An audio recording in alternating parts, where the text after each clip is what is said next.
राधे कृष्ण कृष्ण कृष्ण राधे राधे राधे श्याम श्याम श्याम राधे राधे कृष्ण कृष्ण कृष्ण राधे राधे राधे श्याम श्याम श्याम राधे राधे कृष्ण कृष्ण कृष्ण राधे राधे राधे श्याम श्याम श्याम राधे राधे राधे कृष्ण कृष्ण कृष्ण राधे राधे राधे श्याम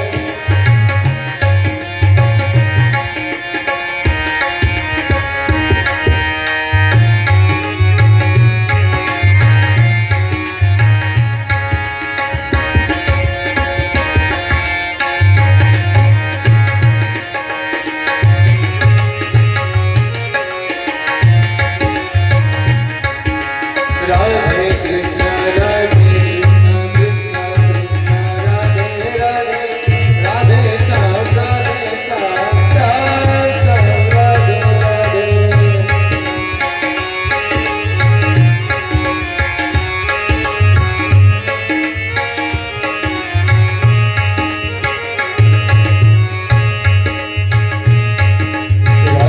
कृष्ण कृष्ण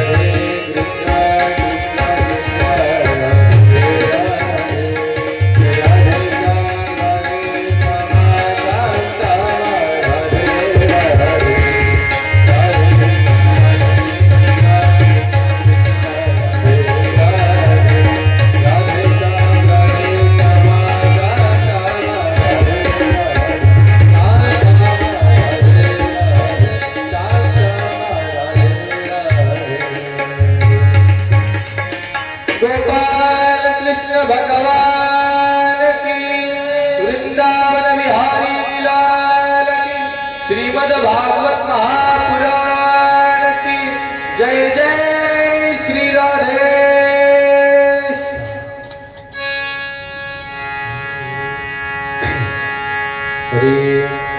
प्रस्तुत आपण आतापर्यंत जळभरत राजाची कथा श्रवण केली आहे. ज्याप्रमाणे वासना झाली त्याप्रमाणे हरणाच्या जन्मात गेला आणि हरणाच्या जन्मातून पुन्हा मनुष्य जन्मात आला आणि मात्र त्या जन्मामध्ये आपली वासना इतर कुठेही न गुंतवता फक्त भगवत चिंतनामध्ये वासना गुंतवली. त्याचा परिणाम असा सदेह मुक्तता प्राप्त झाली, सदेह मुक्ती प्राप्त झाली. देह असताना मुक्ती. आपल्या वारकरी संप्रदायामध्ये मरणानंतर मुक्तीला स्थान नाही. मुक्तीला स्थान नाही म्हणजे विचार कमी आहे. वारकरी संप्रदायामध्ये सदेह मुक्तीला जास्त महत्व आहे आणि भरत राजांनी ती सदेह मुक्ती प्राप्त करून घेतली. त्यासाठी त्यांना 3 जन्म घ्यावे लागले. म्हणून लक्षात घ्या, परमार्थ हा एका दिवसाचा, एका वर्षाचा, एका जन्माचा सुद्धा नाही. तो कितीतरी जन्मापर्यंत चालू शकतो. जशी आपली साधना त्याप्रमाणे परमार्थ आहे. साधना कमजोर तर फलप्राप्ती सुद्धा लांबलचक, साधना तीव्र तर फलप्राप्ती सुद्धा लगेच. जसं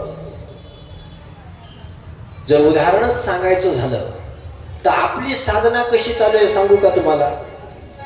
आपण भक्ती करतोय पण कशी, जशी बेलबराने खिचडी शिजवली होती तशी. बेलबराने कशी खिचडी शिजवली होती आहे का नाही तुम्हाला दृष्टांत माहिती आहे. त्या अकबराच्या दरबारात असताना एका वर्षी त्या राज्यामध्ये भरपूर थंडी पडली. एवढी थंडी पडली की लोक दिवसा सुद्धा गोधड्या ब्लँकेटी घेऊनच फिरायचे.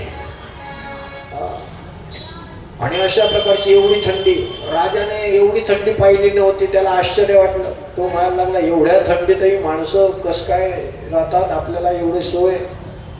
त्याने कुतूहलाने एक पण केला की जो एवढ्या कडाक्याच्या थंडीमध्ये अंगावर कोणताही कपडा न धारण करताना फक्त कमरेच्या खाली कपडा धारण करून कमराबरोबर पाण्यामध्ये उभं राहून जो रात्रभर उभं राहून दाखवेल त्याला 10,000 सोन्याच्या मोहर. किती? 10,000. रात्रभर पाण्यात उभं राहून दाखवेल त्याला 10,000 सोन्याच्या मोहर. आता बादशाह होता, त्याला काय करू? सर्व गावामध्ये फरमान फिरतंय. एक असा व्यक्ती कर्जबाजारी बिचारा झाला, आत्महत्येच्या विचारास प्रवृत्त झालेला आहे. त्याने विचार केला असंही मरायचंय आणि तसंही मरायचंय. जर असं मेलो तर फायदा काहीच नाही, पण तसं जर मेलो आणि नाही मेलो तर 10,000 मुद्रा भेटतील, आपलं कर्जही फिटेल, संसार आनंदात जाईल. म्हणून त्याने तो विळा उचलला. किती थंडी असू द्या, मी काय करेन, पाण्यामध्ये उभा राहील. राजाने त्याला तलावामध्ये उभं केलं, कमळावर पाण्यामध्ये.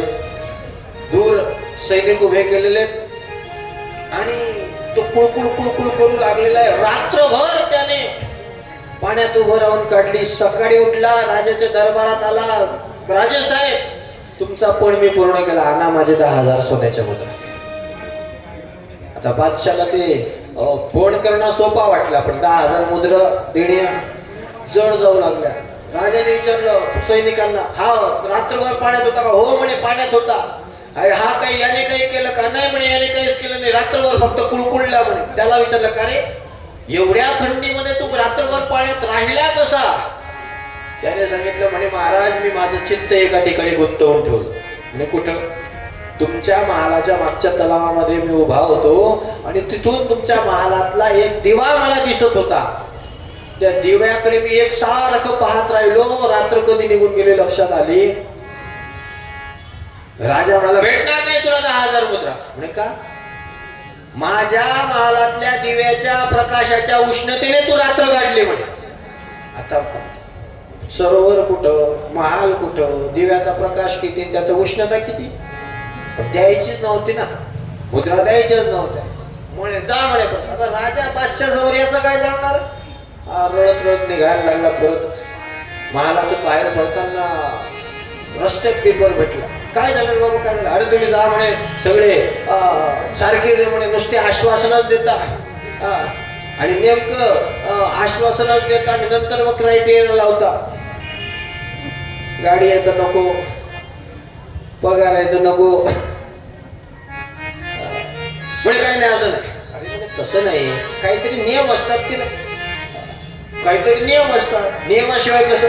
अरे नाही ना म्हणे, पण मी उभा राहिलो ना, मी तर पूर्ण बसत होतो ना. पण हे आता असं अति झालंय म्हणे. अरे ज्याचे 3 मजली बदला त्याच्या घरी पिवळं कार्ड आणि त्याची झोपडी त्याचं पांढरं. अवस्था वाईट आहे. मग आता विचार केला, मग आता काय करायचं?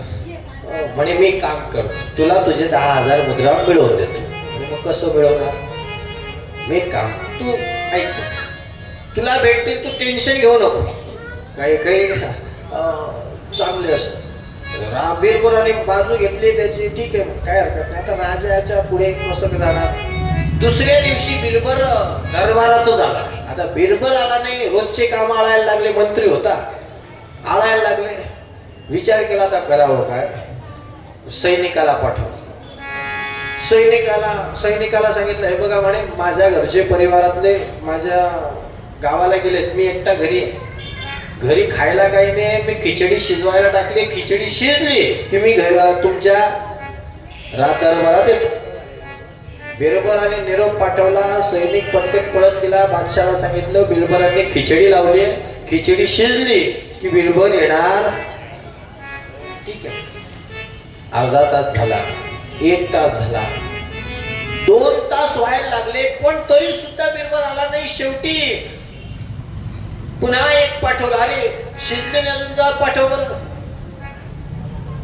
बिरबलाने परत निरोप पाठवला, खिचडी शिजली की मी. परत 3 तास झाला, 4 तास झाले, तरी बिरबर येत नाही. म्हटल्यानंतर परत पाठवला. बिरबराने परत निरोप दिला, खिचडी शिजली की मी येतो. आता लक्षात घ्या,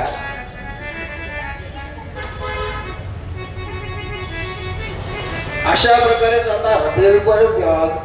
अकबर म्हणायला लागला, अरे ह्या का पूर्ण गावाची खिचडी खिजवतोय का? 4 तास झाले याची खिचडी शिजत नाही. बघूच म्हणे, आपण स्वतः जाऊ. स्वतः अकबर बादशाह गेला, म्हणे बघू कोणती खिचडी शिजवतोय. बिरबराच्या घरी गेला, पाहिलं खाली चूल होती, चुलीमध्ये एक मेणबत्ती होती आणि वरती शिंक्यावर एक भांड ठेवलेलं होतं, त्यात खिचडीचा सामान होता. आता बिरबराने अकबराने विचारलं, अरे हे काय? म्हणे खिचडी शिजवतोय. हा, खिचडी अशी कशी शिजेल खिचडी? हा, एवढ्यावरती तुझं खिचडीचं भांड आहे, खाली फक्त मेणबत्ती आहे आणि तेवढ्यावरती ती खिचडी शिजेल का? बिरबराने सांगितलं, अहो महाराज, मी कोणाच्या राज्यात आहे? माझ्या राज्यामधल्या एका दिव्यावरून तलावातल्या माणसाला उष्णता भेटते, तर एवढी खिचडी शिजायला काय हरकत आहे?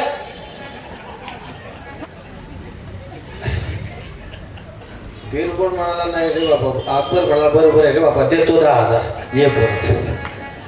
आता मला एवढं बाकीचं काही नाही, तुम्ही हसण्यावर येऊ नका, फक्त माझ्या त्या दृष्टांतामागचा सिद्धांत बघा. आता बिरबलाची खिचडी शिजत नव्हती. अग्नी होती की नाही? अग्नी होती, मेणबत्तीच्या रूपाने अग्नी होता. खिचडीचं सामान पूर्ण होता का नाही? पूर्णही सामान होता, पण शिजत का नव्हती? जेवढी उष्णता त्याला हवी तेवढी नव्हती.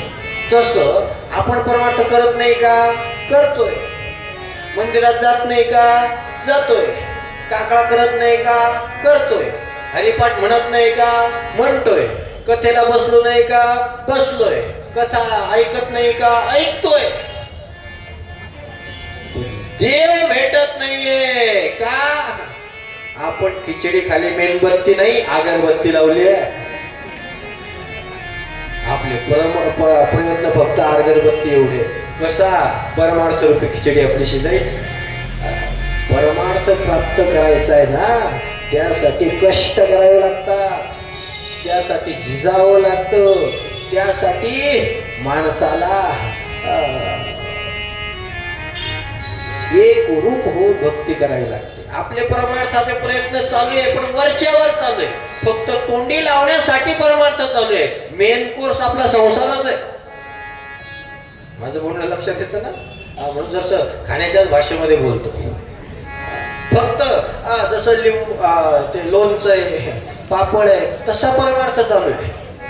वरणकोळीचा काला आपला संसाराचाच आहे, म्हणून असा भगवंत भेटणार नाही.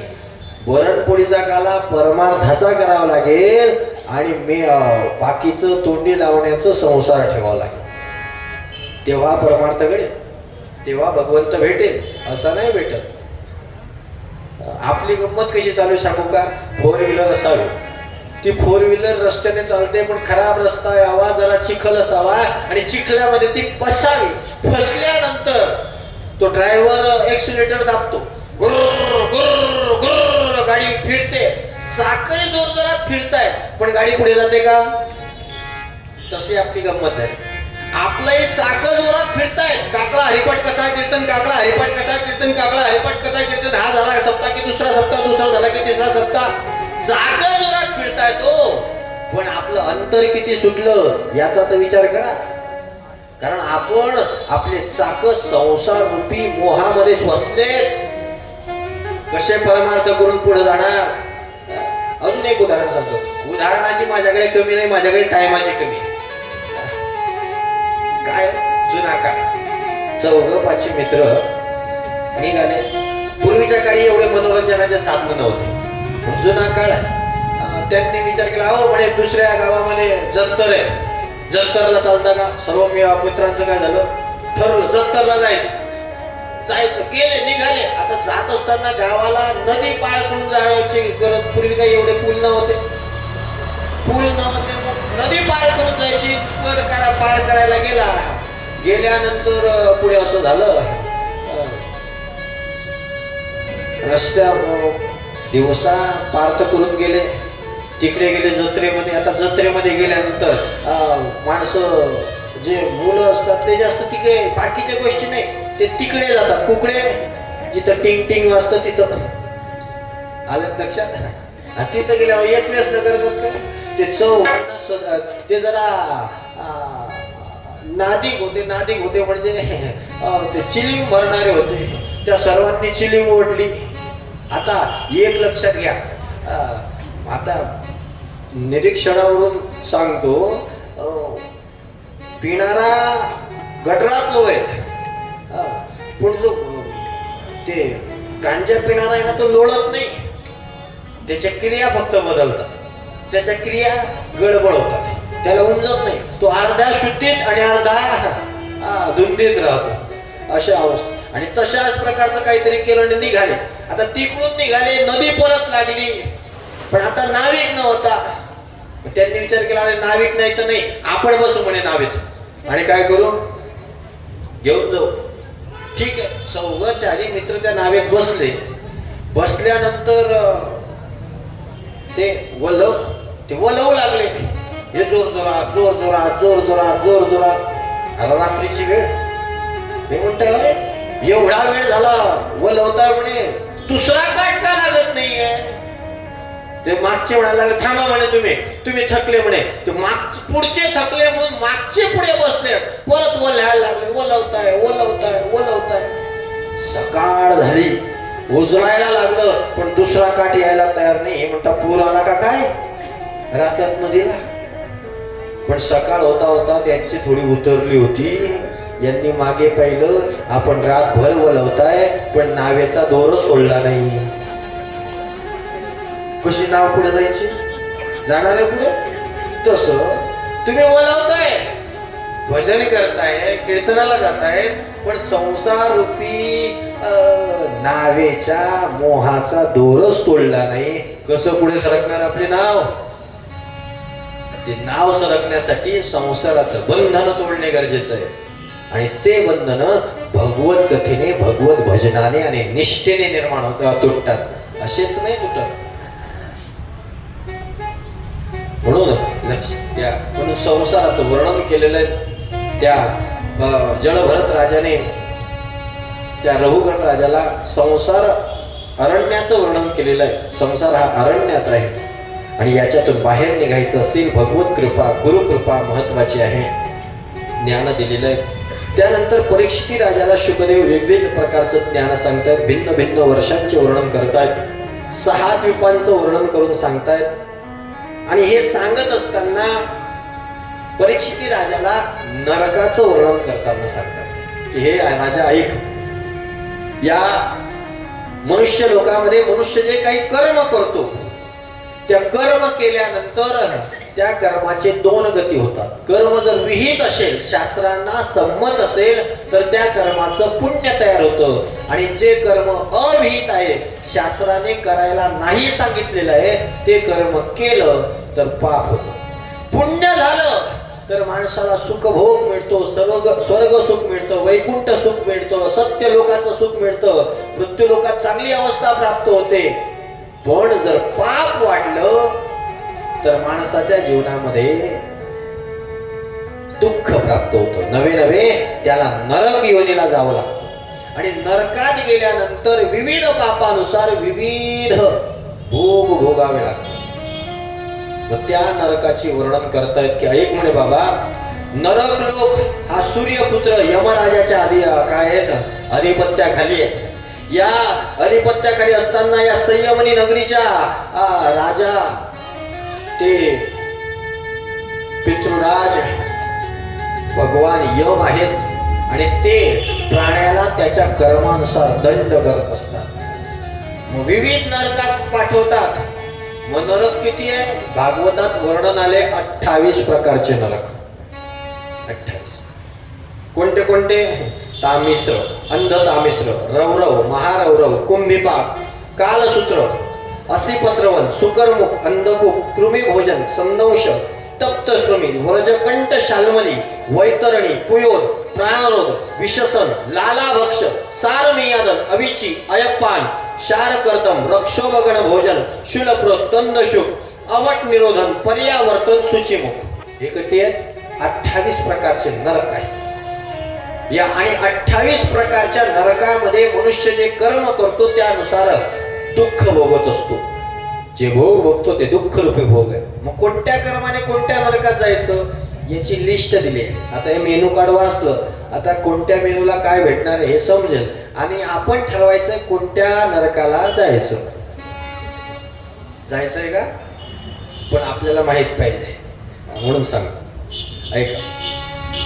जो पुरुष दुसऱ्याचे धन संतान किंवा स्त्रियांचे अपहरण करतो त्याला अत्यंत भयानक यमदूत कालपाशात बांधून बळजबरीने तामिश्र नरकात ढकलतात त्या अंधकर्मय नरकात त्याला अन्न पाणी न देणे दंडुके मारणे भीती दाखवणे इत्यादींनी त्याला पीडा दिली जाते आणि अशा त्या दुःखामध्ये तो कित्येक वर्ष त्या दुःखामध्ये खितखिवत पडत असतो नवे जो मनुष्य दुसऱ्याला फसवून त्याची स्त्री इत्यादींचा उपभोग घेतो त्याला अंध तामिश्र नरकामध्ये पडून मुळापासून उपटलेल्या झाडांच्या वेदनांमुळे त्याची जशी शुद्ध हरपते तशी त्याची अवस्था प्राप्त होते त्याला अंध तामिश्र नरक म्हटलंय या लोकांमध्ये जो पुरुष शरीर हे मी आहे आणि श्रीधन माझेच आहे हे समजून दुसऱ्या प्राण्यांचा द्वेष करतो त्यांना त्रास देतो त्याला रवरव नावाच्या नरकात टाकलं जातं नवे असाच महारवरव नावाचा नरक आहे जो दुसऱ्या कोणाची पर्वा न करता केवळ आपल्या शरीराचेच पालन पोषण करतो तो नरक जातो तो नरकामध्ये जातो त्याला रुरु नावाच्या मांस भक्षण करणारे प्राणी त्याचे मांस फाडून खातात आता रवरव नावाचा नरक कोणासाठी आहे जो फक्त स्वतःपुरते पाहतो खाताना त्याच्याकरता याच्यामध्ये कोणाकोणाचा नंबर लागतो खरं सांगू का जो फक्त स्वतःपुरते पाहतो तो ज्याच्या पुढे आल्यानंतर जो सुरू करतो माझं बोलणं लक्षात आलं वाढलं म्हणजे सुरू करतो शेजारच्याला आलं की ते पाहत नाही तो या नरकात जातो लक्षात घ्या आपण माणसं आहोत जनावर नाहीत माणसांचे काही नियम आहेत आणि नियम आहेत म्हणूनच माणसं आहोत नाहीतर तुम्हाला माहित आहे का प्राण्यांमध्ये नियम असतात असं किंवा असं झालंय का कधी आता तुम्ही जुने जळगाववाले आहेत जुन्या जळगावमध्ये तरी कोणातरी भरपूर लोकांकडे जोड्या आहेत जोड्या गाड्या आहेत किंवा आमच्या धीरज महाराजने आताच कालची जोडी घेतली नवीन बैल जोडी त्यांच्याबरोबर त्यांनी फोटो काढला चांगले दिसत होते बैल आहे बरोबर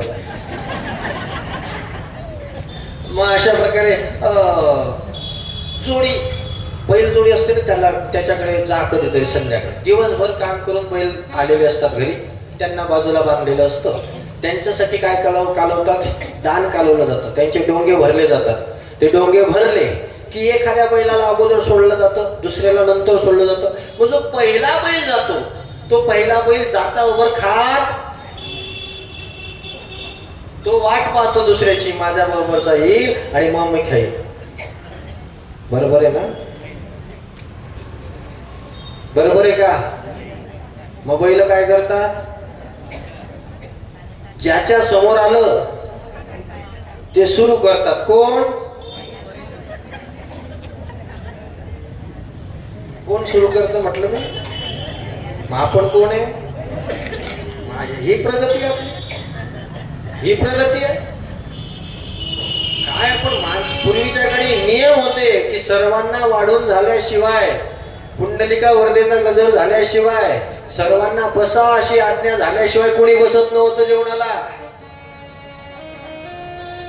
आता तर अशी गंमत आहे ज्याच्या पुढे आलं पुरी आली तर पुरी खाय भाजी आली तर भाजी खाय आणि ज्याच्या पुढे काहीच नाही आलं तो दुसऱ्याचं तोंड पाय अशी अवस्था का नियम आहे अहो नियम यालाही कारण आहे की जर तुम्ही दुसऱ्याचं जेवण आता सोबत का बसायचंय सोबत यासाठी बसायचंय की जर तुम्ही जेवण करत असताना लवकर तुमचं जेवण झालं आणि तुम्ही उठून निघून गेले तर दुसऱ्याला तुम्ही तुमचं उष्ट खाऊ घातल्याचं पुण्य पाप आहे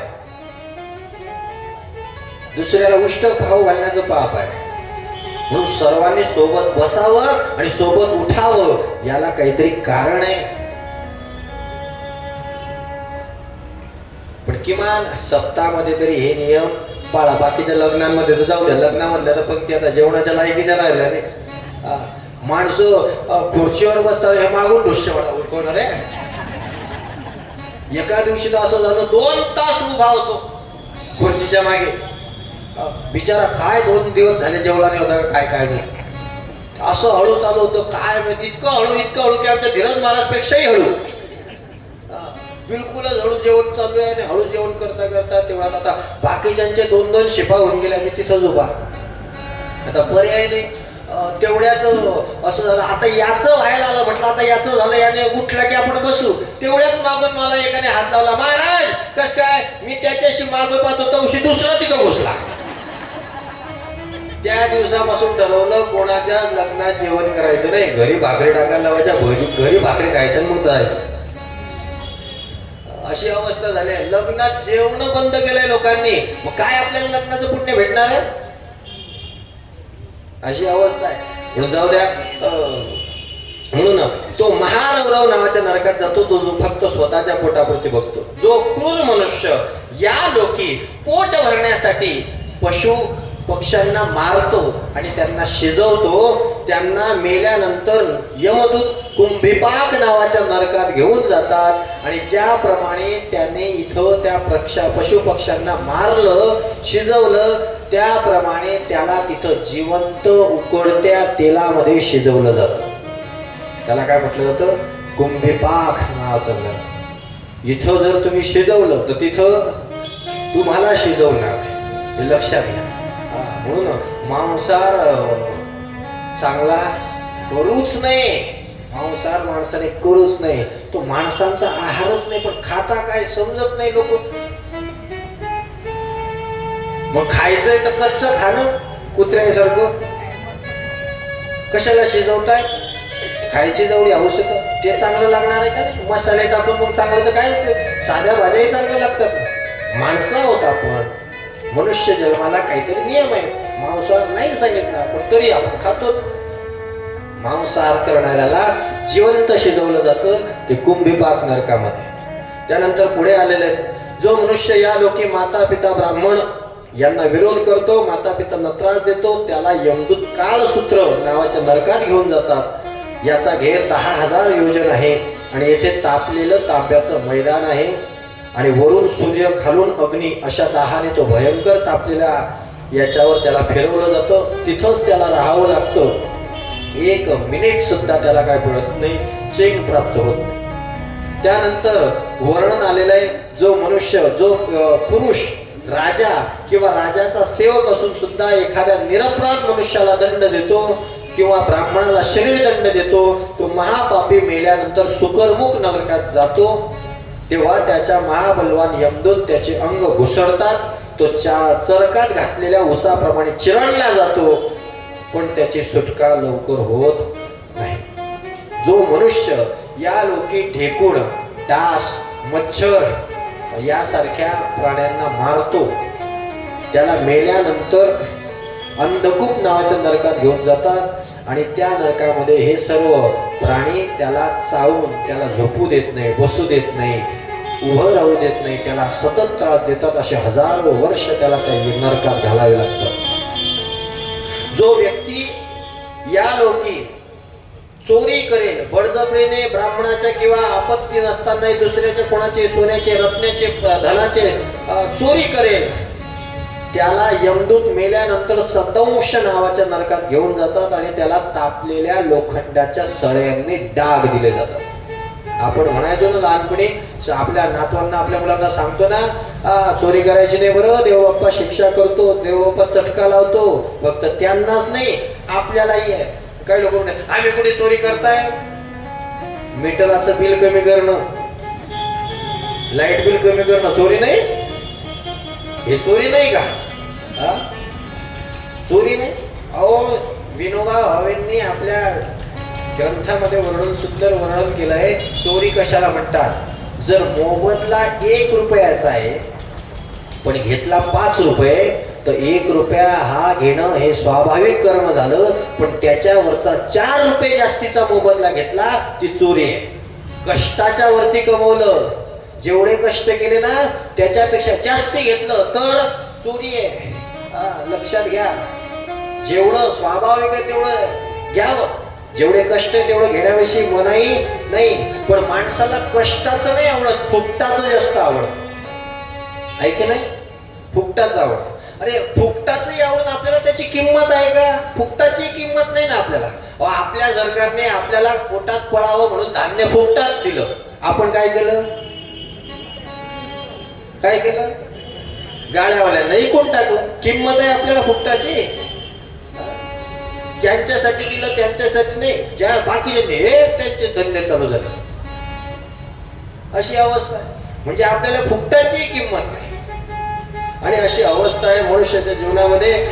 चोरी कशाला म्हणावी? म्हणून लक्षात घ्या, मोबदला आहे. समजा तुम्ही काम केलं 150 रुपयाचं आणि मोबदला घेतला 300 रुपयाचा, वरचे 150 रुपये काय झाली?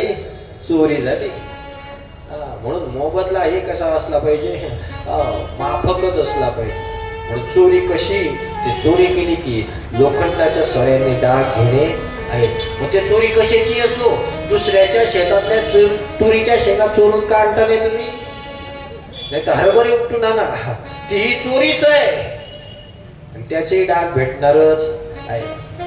नवे नवे या लोकी जो मनुष्य पुरुषाने संभोगास अयोग्य स्त्रीशी आणि संभोगास अयोग्य स्त्रीने पुरुषाशी अशा प्रकारचा संबंध केला, व्यभिचार केला, आपला पती पत्नी सोडून व्यभिचार केला, त्याला यमदूत तप्त श्रमी नावाच्या नरकात घेऊन जातात. त्याला चाबकाने हाणतात आणि पुरुषाला तापलेल्या लोखंडाच्या स्त्रीशी आणि स्त्रीला तापलेल्या लोखंडाच्या पुरुषाशी आलिंगन करायला लावतात. जे मृत्यू लोकात व्यभिचार करतात ते पुरुष असो का स्त्री. त्यानंतर पुढे वर्णन केलंय की जे राजे किंवा राजसेवक या लोकी श्रेष्ठ कुळात जन्म घेऊनही धर्म मर्यादेचं पालन करत नाही. राजा झाले पण धर्म मर्यादेचं पालन केलं नाही, राजसेवक झाले पण धर्म मर्यादेचं पालन केलं नाही, तर मग त्याला मेल्यानंतर वैतरणी नदीत पडतात. ही नदी नरकाचा खंदक समजली जाते. तिच्यात मल, मूत्र, पू, रक्त, केस, नखे, हाडे, चरबी, मांस, मज्जा इत्यादी गलिच्छ वस्तू भरलेल्या आहेत. तेथे पडल्यानंतर त्यांना ते तिकडेचे जीव ओरडतात आणि त्यांना या पवित्र आचार जर केला नाही तर त्यांना या वैतरी नदीमध्ये बुडवून ठेवलं जातं. नवे नवे यमदूत त्यांना ते घाण वस्तू खायला भाग लावतात. जे आपलं कर्तव्य जाणत नाही त्यांना. जे या लोकी ब्राह्मणादी उच्च वर्णाचे लोक कुत्री किंवा गाढवे पाळतात त्याचप्रमाणे शास्त्राला सोडून पशूचा वध करतात. ते मेल्यानंतर प्राणरोध नरकात टाकले जातात आणि यमदूत त्यांना बाणांनी घायल करतात. त्यानंतर पुढे वर्णन केलेलं आहे, या लोकी जे कोणी चोर, राजे किंवा राजसेवक या लोकी एखाद्या घराला आग लावतात, कोणाला विष देतात, खेडी अथवा व्यापाऱ्यांना टोळींना लुटतात, त्यांना मेल्यानंतर सार मियादन नावाच्या नरकात टाकलं जातं. त्यानंतर या नरकामध्ये या लोकामध्ये जो ब्राह्मण असेल, क्षत्रिय असेल, वैश्य असेल अथवा कोणी असेल, जर त्यांनी चुकूनही मद्यपान केलं, वर्णन आहे का, या लोकांमध्ये चुकूनही जर मद्यपान केलं तर त्याला यमदूत अयप्पान नावाच्या नरकात टाकलं जातं आणि त्याला त्याच्या पिण्याच्या बरोबरीचं लोखंडाचा पातळ रस त्याच्या तोंडात ओतला जातो. लक्षात घ्या, जर इथं 1 ग्लास पेला असेल कशाचा, मद्यपानाचा, तर नरकात गेल्यानंतर आळं पाडून तुमच्या छातीवर पाय ठेवून तुमचा तोंड चिमटेने उघडून तुमच्या तोंडामध्ये लोखंडाचा पातळ रस, उसाचा नाही, उसाचा समजसा, लोखंडाचा पातळ रस. आता लोखंडाचा रस पातळ करण्यासाठी किती डिग्री लागते? 1000 डिग्री तापमान लागतं तेव्हा लोखंड पातळ होतं. आणि अशा पातळ झालेल्या लोखंडाचा रस त्या तोंडामध्ये ओतला जातो. इथं जर 1 ग्लास पिला, तिथं 1 ग्लास लोखंडाचा पातळ रस. आणि इथं जर बाटल्या फोडल्या मग तिथंही तेच करायचं हे लक्षात घ्या. म्हणून कर्म सुटत नाही. या प्रकारे वर्णन केलंय. नंतर वर्णन केलंय या लोकी जो गृहस्थ आपल्या घरी आलेल्या अतिशीशी व्यवस्थित बोलत नाही, त्याच्याशी रागानं बोलतो, त्याला पर्यावर्तन नावाच्या नरकात टाकलं जातं आणि मोठे मोठे गिधाळं त्याचे डोळे फोडून खातात. अशा प्रकारचं नरकाचं विविध प्रकारचं नरकाचं वर्णन केलंय. मी मुख्य वर्णन आपल्यासमोर केलेलं आहे. आता काही लोकांना वाटेल का हो महाराज एवढे सगळे नरक आहे आणि यातलं एखादं तरी पाप आमच्या हातून घडलेलं अरे बाकी जास्त काही नाही, पण किमान आम्ही बसले मच्छर तरी डास तरी कधीतरी मारला जाय. मग नरकात जावं लागेल का? आणि नरकात गेलं तर काय करायचं? नरकात तर जावं लागेल. मग सुटेल कसं? नरकात जावं लागेल. मग आता काय करावं? मोठा प्रश्न पडला. आता नरकात जावं लागेल. मग आता नरकात जावं लागेल का? त्यावेळेस शुकदेव परीक्षित राजाला सांत्वन देतात, बाबा घाबरू नकोस, नरकापासून वाचण्याचा सुद्धा उपाय शास्त्रामध्ये वर्णन केलेला आहे. उपायही आहे. आता हे नरकात जाण्याचे प्रकार सांगितले, आता वाचण्याचे उपाय सांग. पण या अगोदर एक शंका उपस्थित करतो. काय? एका ठिकाणी एका श्रोत्याने सुंदर शंका उत्पन्न केली. आता शंका उत्पन्न करणारे श्रोते असतात, विचारतात, बरं वाटतं जरा की कोणीतरी चांगलं ऐकतंय. शंका उत्पन्न केली की महाराज अहो तुम्ही सांगतात हा शरीर आत्म्याने धारण केलेलं आहे आणि मेल्यानंतर आत्म्याचा प्रवास सुरू होतो. आणि आत्म्याविषयी तर भगवद्गीतेमध्ये असं वर्णन केलंय, नैनम छिन्नंती शस्त्राने नैनम दहती पावका न चैनम क्लेदयन्त्यापो न शोषयति मारुता. या आत्म्याला जाळलं जात नाही, याला छेदलं जात नाही, याला काटलं जात नाही, याला भिजवलं जात नाही, याला कोणतीही पीडा होत नाही. आणि मग आत्म्याला पीडा होत नाही, ज्याला पीडा होते ते शरीर तर इथंच जडतं, वरती आत्मा जातो, तर मग त्याला दुःख कसं होतं नरकाचं? शंका चांगली आहे की नाही? बरोबर आहे शंका, उत्तम शंका आहे की बाहेरवरती जर आत्मा जातो आणि आत्म्याला काहीच होत नाही, तर मग नरकात यातना कोणाला आहे? तर लक्षात घ्या, नरकात गेल्यानंतर जसं आपल्याला इथं आल्यानंतर हे शरीर मिळालं, तसं नरकात गेल्यानंतर नरकात भोग शरीर मिळतात. कधीतरी गरुड पुराण ऐका, आपण लावतो पण ऐकत नाही. लावतो फक्त, हा लावलं पाहिजे, त्याने लावलं का त्याच्या बापाला, मी माझ्या बापाला लावेल. काय त्यात ते तर एक बाबा पुरं ते भोग शरीर दिलं जातं. भोग शरीराचं कारण काम आहे की इथं जेवढा त्रास झाला तिथं ज्या शरीराचं काम आहे, काटल्यानंतर काटल्याचं दुःख होईल पण माणूस मरणार नाही. तळल्यानंतर तळल्याचं दुःख होईल पण माणूस मरणार नाही. असं ते शरीर, त्याच्यामध्ये फक्त भोग भोगायचंय. भोग कोणता? दुःखाचा. मग एवढे दुःख जर भोगायचे, मग कुठं ना कुठं काही ना काही बारीक सारीक पाप तर घडले, मग नरकात जावंच लागेल का? ते दुःख भोगावंच लागेल का? पण कसं आहे ना, लक्षात घ्या, दोन प्रकार मी तुम्हाला सांगतो. आपण घरी कपडे धुतो की नाही? कपडे धुतो. जर खराब झालेले कपडे घरी धुतले नाही तर कुठं जातात? लॉन्ड्री वळकडे, धोब्याकडे जातात. मग धोबी दादा काय करतात? धोबी दादा गेल्यानंतर ते कपडे धुतात, पाण्यात भिजवतात, डिटर्जंट मध्ये टाकतात, साबण लावतात आणि साबण लावला की ती मोगरी राहते. मोगरी त्याच्याने ठोकतात, त्याच्याने आपटतात. आता त्यांना काही घेणं देणं नसतं, ते फाटले काय, आणि फक्त कपडा काय झाला पाहिजे? स्वच्छ झाला पाहिजे. आता कपडा फाटू नये म्हणून यासाठी काय केलं पाहिजे? कपडे घरीच धुतले पाहिजे, आहे की नाही? मग तसं आत्मारूपी कपडा जर घाण झाला पाप रूपी कर्मांनी, तर त्याला जर स्वच्छ करायचं झालं, जर स्वतः केलं नाही तर नरकामध्ये यमदूत करणारच आहे. मारिती, झोडीती, तोडीती, निष्ठूर. आणि जर तिथं जायचं नसेल तर घरच्या घरी कपडे धुवून घ्या, घरच्या घरी आत्मा शुद्ध करून घ्या.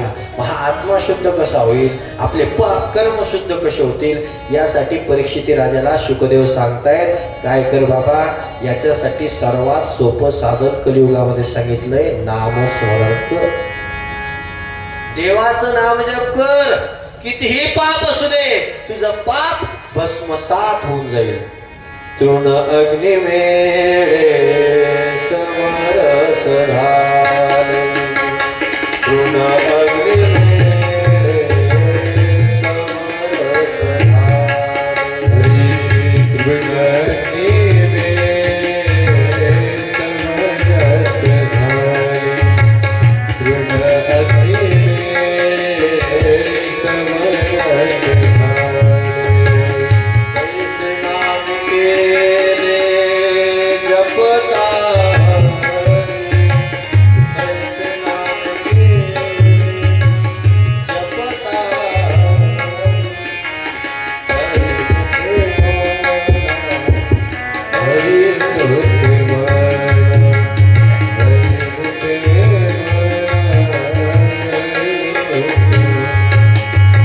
हरि मुखे कैसे नाम के जपता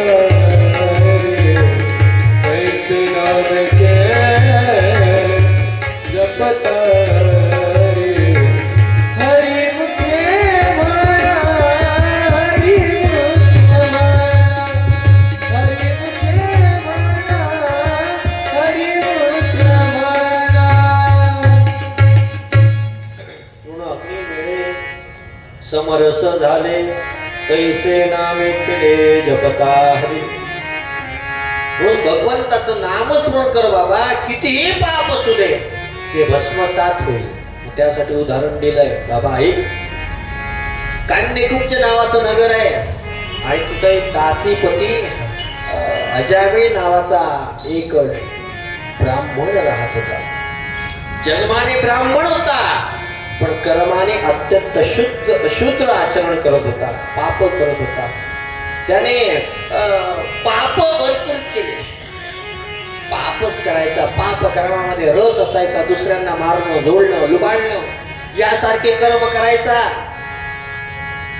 एका दिवशी त्याच्या गावामध्ये काही साधू आले साधू आल्यानंतर साधूंनी विचारलं अहो कोणी ब्राह्मणाचं घर आहे का आम्हाला भोजन करायचंय आता ज्यांना विचारलं ते त्या वट्यावरचे होते कोणत्या आहे का जुन्या जळगावमध्ये आहे का बरं बरं गैरी हा त्या कुचर वट्यावरच्यांना एकच काम राहतं त्यांचं काम करतं कुचर म्हणजे काय हो कुचर कशाला म्हणतात तुम्ही आता तोरी तयार केल्या की नाही डाळ पाडली की नाही त्या डाळ पाडल्यामध्ये काही दाणे असे असतात कसे त्याला आपल्या खानदेशी भाषामध्ये आपण काय म्हणतो आकोर आकोर ते भिजतही नाही शिजतही नाही आणि त्यांची डाळही पडत नाही असे ते आकोर जर चक्कीत टाकले तर त्या आकोरांना दुसरं काहीच काम नाही त्यांना त्यांची डाळही पडत नाही पीठही होत नाही त्यांचं एकच काम फक्त तो चक्कीचा दगड चिकन करणं तसं या आकोरांना दुसरं काहीच काम नाही ना या संसाराच्या कामाचे ना परमार्थाच्या कामाचे या आकोरांना एकच काम फक्त ते ठेवलेले बाकडे चिकन करणं आता पूर्वी तरी वटे राहायचे पण आपल्या सरकारची एवढी मेहरबानी झाली त्यांना बिचाऱ्यांना बसायला बाकडे तरी दिले म्हाताऱ्यांसाठी ठेवले बिचारे बाकडे पण त्या म्हाताऱ्यांना जागाच भेटत नाही ते म्हातारे बिचारे काठी घेऊन उभे आणि हे मस्त तिथं बसून मोबाईल घेत आहे पण अशी अवस्था आहे जाऊ द्या ते असे ते कुचर होते त्यांना विचारलं का हो इथं कोणी ब्राह्मणाचं घर आहे का त्यांना त्यांची साधूची मस्करी करायची आणि जा ना म्हणे इथं अजामिळ नावाचा ब्राह्मण राहतो त्याच्या घरी जा आता साधूंना काय माहित हा अजामिळ कसा आहे काय केलंय भिक्षा आवाज आतून पत्नी धावत आली अजामिळाची महाराज लवकर जा म्हणे तुम्ही म्हणे का म्हणे माझा नवरा जर आला ना तो बेकार आहे म्हणे तो देत नाही पण घेतल्याशिवाय राहत नाही असं नाही म्हणे आता आम्ही आलोय ब्राह्मणाचं घर आहे आम्ही जेवण म्हणे पण माझ्या घरी जेवण चांगलं नाही मी माझ्या घरी पापच पाप आहे काय म्हणे शिदा दे आम्ही शिजवून खातो शिदा दिली शिजवून खातो शिजवून खाल्ले सगळ्या साधूने तेवढ्यात तो अजामिळा मिळालं पहिलं साधू आपल्या घरी मी दुसऱ्याच्या घरचं आणतो हे माझ्या घरचं नेत आहे बापरे आई दगज आहे म्हणे आलो तुझ्या घरचं खाल्लं हा बरं आता खाल्लं लवकर निघा म्हणे मी साधू लोकांना त्रास देत नाही लवकर निघा नाही तर हातातला दंडुका लावतो हाणतो म्हणे काय का ते म्हणाले, हे बघ आम्ही साधू आहे, आम्ही बिना दक्षिणेने जेवण करत. अतिथीला जेवण करत असताना साधूला जेवण घालत असताना बिना दक्षिणेने जेवण घालू नये हा नियम तुला माहित नाही का? तुझ्या घरचं जेवण केलंय, काहीतरी दक्षिणा दे. तो म्हणायला लागला, ओ बुवा, अगोदरच मी कोणाला जेव घालत नाही, तू आला तुझ्या उपकाराने तुझ्या कर्माने तू खाल्लं, आता वरून दक्षिणा मागतोय. अजय म्हणाला, साधू म्हणायला लागले, दक्षिणा मला पैसा नको, तुझ्या घरचं धान्य नको, मग काय पाहिजे? म्हणजे तुझी पत्नी गर्भवती आहे, आता तिला जो मुलगा होईल त्याचं नाव फक्त आमच्या देवावरून ठेवायचं, एवढी दक्षिणा देशील का? वचन देतो का? हो देतो, याचं नाव नारायण ठेवतो. ठीक आहे म्हणे, जाता. साधू निघून गेले, त्याला काय पेटाळायचं होतं, निघाले निघून. याला वाटलं बरं झालं गेले, पण याने वचन पाळलं, मुलगा झाला, मुलाचं नाव ठेवलं नारायण. पण आता सर्वात लहान मुलगा होता म्हणून त्याचं प्रेम सुद्धा नारायणावर जास्त. नारायण नारायण, घरी आला की नारायण नारायण. नारायण जेवला का? नारायण झोपला का? नारायणाने हे केलं का? नारायण नारायण करायचा. असं झालं एका दिवशी, जसं पाप वाढलं ना तसं माणसाचं लवकर गती अधोगती होते आणि त्याला मरण जवळ आलंय. मरण जवळ आले, यमदूत त्याला घ्यायला आलेले आणि यमदूतांच्या अकराळ विक्राळ त्याने दाढा पाहिल्या, मोठे मोठे केस, डोळे लाल बुंद, दात मोठ्या मोठ्या दाढा, मोठे मोठे हातात शस्त्र श्वास, काळे कुट्ट कपडे घातलेले ते यमदूत त्याच्या समोर उभे राहिलेत. आणि समोर आल्यानंतर तो थरथर कापायला लागला आणि घाबरलेल्या अवस्थेमध्ये त्याच्या मुखातून मुलाचं नाव निघालं, नारायणा धाव, नारायणा धाव. तो नारायण तर आला नाही, पण त्या नारायणाचे पार्षद तिथं आले. कोणत्या? जगतपिता नारायणाचे. त्याने यमदूतांना थांबा, त्याला हात लावायचा नाही. म्हणू का? अरे म्हणे, हा आमचा अधिकारी आहे. अधिकारी? असं कसा अधिकारी तुमचा? अरे याने आमच्या देवाचं नाव घेतलं. अरे तुमच्या देवाचं नाही, याने काय केलंय म्हणे, त्याच्या मुलाचं नाव घेतलं. याने आयुष्यभर पाप केलंय, पाप करू दे, पण याने मरताना देवाचं नाव घेतोय. मरताना देवाचं नाही, मुलाचं. अरे याच्या मुलाचं नाव आता 15-20 वर्षापासून आहे, पण आमच्या देवाचं नाव काय आहे? पूर्वीपासून आहे. खरं नाव कोणाचं आहे? देवाचं आहे. देवाचं नाव घेतो. आणि हे भांडण झालं यमदूतांचं त्या पार्षदांचं. पार्षदांनी हे बदाडले त्यांना. त्या पार्षदांचं ते कर्म पाहिलं आणि यमदूत वाचला. याच्या वेळ वाचला, त्याने विचार केला, आता या संसारात लटकायचं नाही. तो पुन्हा हरिद्वार ठिकाणी गेला, साधना केली, नारायण नामाचा जप केला, मोक्षाला प्राप्त झाला. यमदूत पुन्हा यमनगरीने आले. यमराजा समोर म्हटलं, हे घ्या तुमचे शस्त्र, आम्ही जाणार नाही आता, आमचा राजीनामा. राजीनामा का? अरे म्हणे, ते पार्षद आले, त्यांनी आम्हाला ठोकलं, कोणी येता मला वाजवून जातो म्हणे. काय म्हणे, तुमची नोकरी काही कामाची नाही म्हणे, आम्ही करत. अरे म्हणे, काय झालं? झालेला सर्व वृत्तांत सांगितला. त्यावेळेस यमराज, यमधर्म त्या यमदूतांना सांगतात की, हे बघा म्हणून, तुम्ही एक गोष्ट लक्षात ठेवायची, ज्याच्या मुखामध्ये देवाचं नाव आहे त्याच्या गावाला सुद्धा जायचं. त्याच्या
कृष्ण भगवान की जय. श्रीमद भागवत महापुराण की जय. श्री शुकदेव जी भगवान की जय. जय श्री राधेश्वर. आणि अशा प्रकारे वर्णन करतायत यमदूतांना.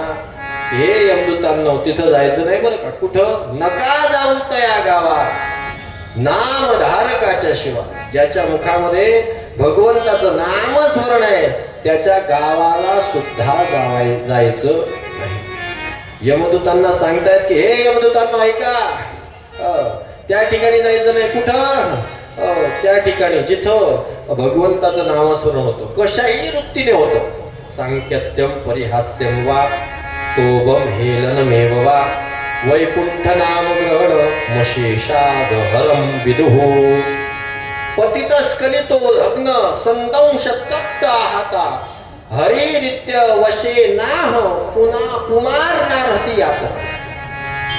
जर थट्टेने ताण येण्याच्या इच्छेने अवहेलना करण्यासाठी भगवंताचा नामाचा उच्चार करत असेल तरी सुद्धा नवे नवे मनुष्य पडताना, पाय घसरताना, शरीराला पीडा होताना, साप चावला असताना, आगीने पडला असताना, ठेच लागली असताना जरी नुसतं मुखातून हरी हरी आलं तरी नरकाची गती प्राप्त होत.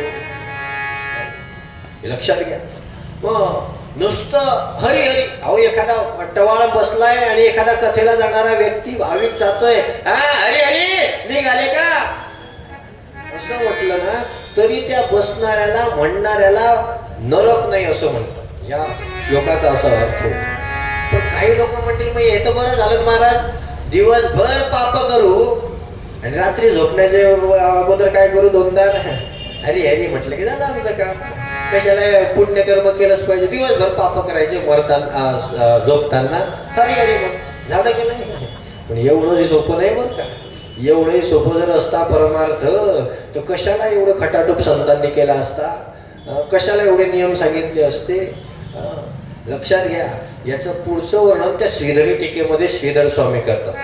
या श्लोकावर चिंतन करताना की ज्या वेळेस मनुष्य हरी हरी म्हणतो त्याला नरक प्राप्त होत नाही, पण जर त्याने पाप करतच राहिला. लक्षात घ्या. हरी हरी म्हटल्यानंतर झालेले पाप नष्ट झाले, पण तरी सुद्धा जर तो पाप करतच राहिला तर मात्र त्याला यमदूत नेत नाही. मेल्यानंतर त्याची व्यवस्था लावली आहे काळभैरवाकडे. त्याची व्यवस्था कोणाकडे लागली आहे? काळभैरवाकडे. प्रत्येक गावाचं दैवत क्षेत्ररक्षक तो काळभैरव आहे. त्याला यमदूत नेत नाही. जो हरी हरी म्हणतो आणि पापही करतो त्याला काळ भैरव घेऊन जातात आणि त्याला भैरव यातना दिल्या जातात. यम यातनेच्या 1000 पट जास्तीच्या यातना भैरव यातना. यम यातनेच्या 1000 पट जास्त.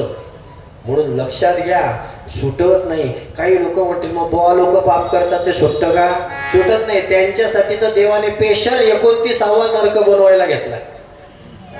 जे बुवा लोकांचे कपडे घालून पाप करतात ना त्यांच्यासाठी स्पेशल नरक बनवायला घेतलाय आणि त्यांना तिथं टाकून स्पेशल रट्टे देणार आहे देव. पांढरे कपडे घालतात, माळा गळ्यामध्ये घालतात आणि वरून पाप करतात, मग मात्र देव त्यांना सोडणार नाही. लक्षात घ्या. कर्म कोणालाही सुटत नाही. पण लक्षात घ्या, एखाद्याला उपरती झाली, आजपर्यंत मी जे केलं ते जाऊ द्या, पण माझी इच्छा आहे आता पुढे पाप होऊ नये. भगवंताला संपूर्ण सगळ्या पावन आला. मागच्या पापाचा विचार भगवंत करत नाही. मागेला केले ते अवघेची वाव, पुढचं फक्त सुधारा. म्हणून आतापर्यंत काय केलं असेल त्याचा विचार करू नका. काय खाल्लं, काय पिल्लं, काय नाही. आतापासून सावध व्हावं माणसाने आणि काय करावं? भगवंत नामाचा आधार घेऊन भगवत स्मरण करावं. माणसाचा उद्धार झाल्याशिवाय राहणार नाही. अशा प्रकारची कथा आलेली आहे. त्यानंतर पुढे परीक्षित राजा विचारतायत की हे भगवंत, मला तुम्ही मागे सांगितलं प्राचेतस म्हणजे प्राचीन बरीचे मुलं भक्ती करण्यासाठी तपश्चर्या करण्यासाठी निघून गेले. पुढे त्यांचं काय झालं? म्हणजे प्राचेतस नावाच्या प्राचेतस ज्यावेळेस तपश्चर्या करून पुन्हा आले, त्यांना पाहिलं की संपूर्ण पृथ्वी वृक्षांनी वेढली आहे. त्यावेळेस त्यांनी वृक्ष जाळायला सुरुवात केली. त्यावेळेस वृक्षांच्या देवाने, वृक्षांच्या दैवताने म्हणजे चंद्राने प्रार्थना केली की वृक्षांना जाळू नये, म्हणून या वृक्षांजवळ असलेली प्लमोचा नावाच्या अप्सरेची मुलगी या प्राचेतस दक्षांना दिलेली आहे. आणि प्राचेतस दक्षांना या त्या कन्येपासून पुत्र झालेला आहे. त्या पुत्र झाल्यानंतर तो प्राचेतस दक्ष, आणि त्या प्राचेतस दक्षाला सांगितलंय तू काय कर, या सृष्टीचा विस्तार कर. त्यावेळेस या प्राचेतस दक्षाचा विवाह पंचजनाची कन्या अक्षिणी याच्याशी झाला. याने संसाराचा, या सृष्टीचा विस्तार करण्यासाठी आपल्या पत्नीपासून हर्यश्व नावाचे 10,000 पुत्र उत्पन्न केले. पण ज्यावेळेस त्यांना सांगितलं सृष्टीचा विस्तार करा, नारदांनी त्यांना बोध दिला, त्यांना संन्याशी करून टाकलं. पुन्हा याने ब्रह्मदेवाच्या आदेशानुसार आपल्या पत्नीपासून अक्षिणीपासून 1,000 पुत्रांची, ज्यांचं नाव होतं शबलाश्व, त्यांना उत्पन्न केलं. त्यांना सांगितलं या सृष्टीचा विस्तार करा. नारदांनी पुन्हा त्यांना उपदेश केला. ते सर्वचे सर्व संन्याशी झाले. आणि म्हणून नारदांना या दक्षाने शाप दिला, नारदा माझ्या मुलांना तुम्ही संन्याशी करतायत, मी शाप देतो, तुम्ही कधीच एका ठिकाणी थांबू शकणार, कायम फिरत राहणार. नारद म्हणाला हा शाप माझ्यासाठी शाप नाही, हा वरदान आहे. कारण की साधू नदी बहती भली और साधू चलता भला. म्हणून लक्षात घ्या, नदी कशी असावी, वाहती. पाणी थांबलं की काय पडणार, त्यात किडे पडणार. आणि जर साधू थांबला तर माणसाचे विचार बदलणार. साधू थांबला ना माणसाचे विचार. म्हणून आम्ही नारदाच्या गादीवर उभा राहतो, कीर्तन करतो. म्हणून आमचंही एका ठिकाणी पाय, कधी या गावाला त्या गावाला, हेच गाव तेच गाव, भिगायला 40 गाव, अशी आमची परिस्थिती. साधी गोष्ट आहे ना. 7 दिवस झाले, 8 दिवस सप्ताह चालला, 8व्या दिवशी काला झाला, 9व्या दिवशी जर मी खडके परिवाराच्या घरासमोर दिसलो, लोक बोलतीलच हा बुवानं चांगलं घर धरलंय.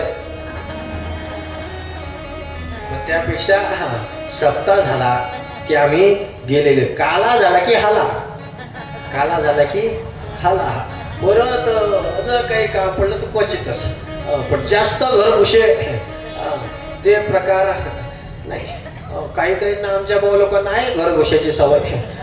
तुम्ही उंबरठा दावला की त्या किचन जवळ जाऊन बसता. पण माझं तर एक प्रामाणिक मत सांगू का, प्रामाणिक मत आहे की बुवा लोकांना घरचा उंबरठा दाखवायचा नाही. बरे आम्ही मंदिरात राहता, मंदिरातच राहू द्या, देवाऱ्यात नेऊन बसू नका.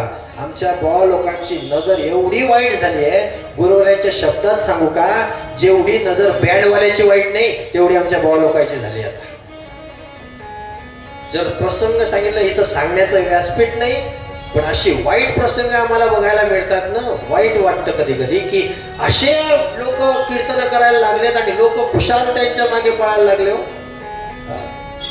अहो समोरच्याला काय दिसावं, एखादा परमार्थ करावा, हा महत्वाची गोष्ट आहे. परमार्थ पसरावा.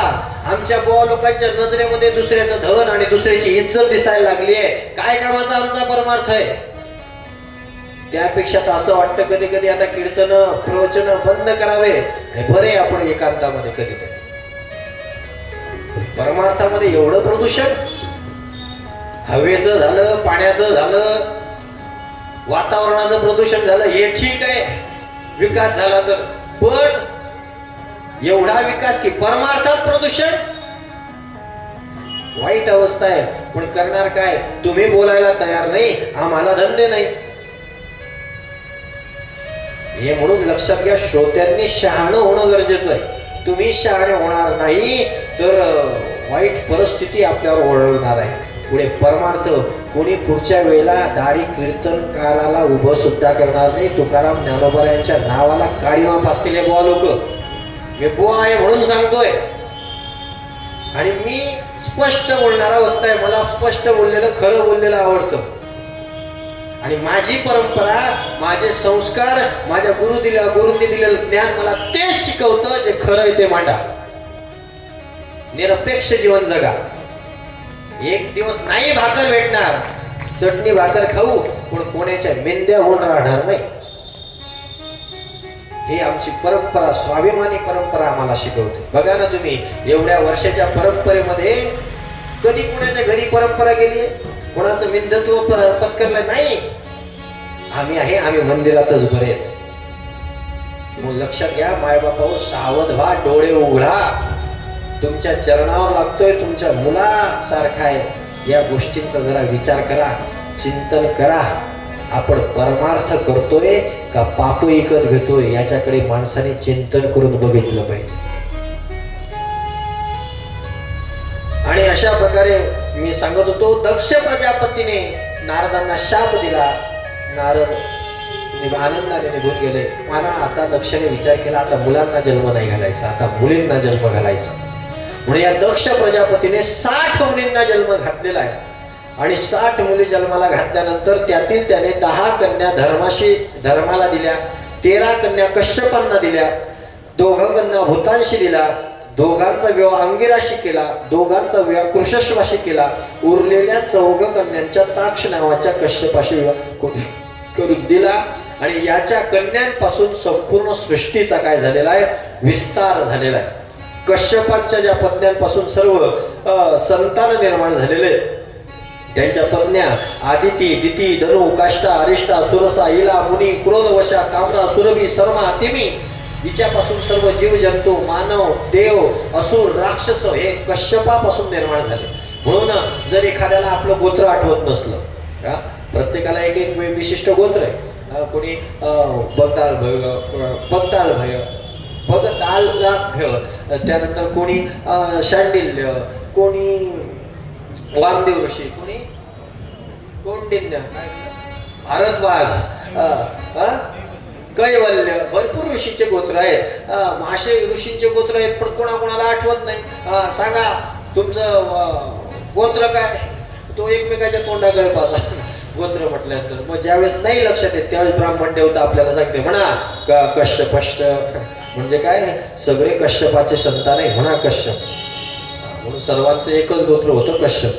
नंतर फाटे फुटले, वेगवेगळ्या गोत्रात आपण गेलो. हे सगळं गोत्र जे आहेत ना, हे विज्ञान जेनेटिक शास्त्रानुसार निर्माण केले आपल्या धर्माने. जेनेटिक शास्त्र म्हणतं एका बिंदूचे, एका रक्ताचे, एका गुणसूत्राचे विवाह होऊ नये म्हणून आपल्या सर्व पूर्वजांनी किती अभ्यास केला असेल, त्याच्यासाठी किती बुद्धिमत्ता असेल त्यांची. एका गोत्रामध्ये विवाह करू नये. का नियम आहे, याच्यासाठी नियम आहे. अपंगत्व येतं, बुद्धिमांद्य येतं, माणसाचा विकास होत नाही. म्हणून विरोधी गोत्रामध्ये किंवा दुसऱ्या गोत्रामध्ये विवाह करावा. आपल्या गोत्रात विवाह करू नये, हा नियम त्याच्यासाठी आहे. हे सर्व नियम आहे. पण हे कश्यप सर्व गोत्रांचे मुख्य आहे, म्हणून कश्यप आपल्या सर्वांचे परम गोत्र म्हणून मानलं जातं. त्या कश्यपांच्या कुळामध्ये त्वष्टा ऋषी झाले. आणि या त्वष्टा ऋषीला 2 पुत्र झाले, सन्निवेश आणि पराक्रमी विश्वरूप. या विश्वरूपाला देवतांनी एकदा गुरु केलं होतं. मग त्यावेळेस सर्वांना प्रश्न पडला, का हो देवतांचे गुरु तर बृहस्पती आहे, बृहस्पतींना सोडून देवतांनी विश्वरूपाला गुरु का केलं?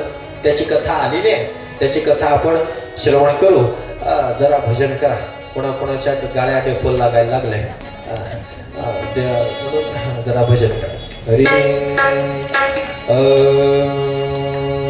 श्रीराम जय राम जय जय राम, श्रीराम जय राम जय जय राम.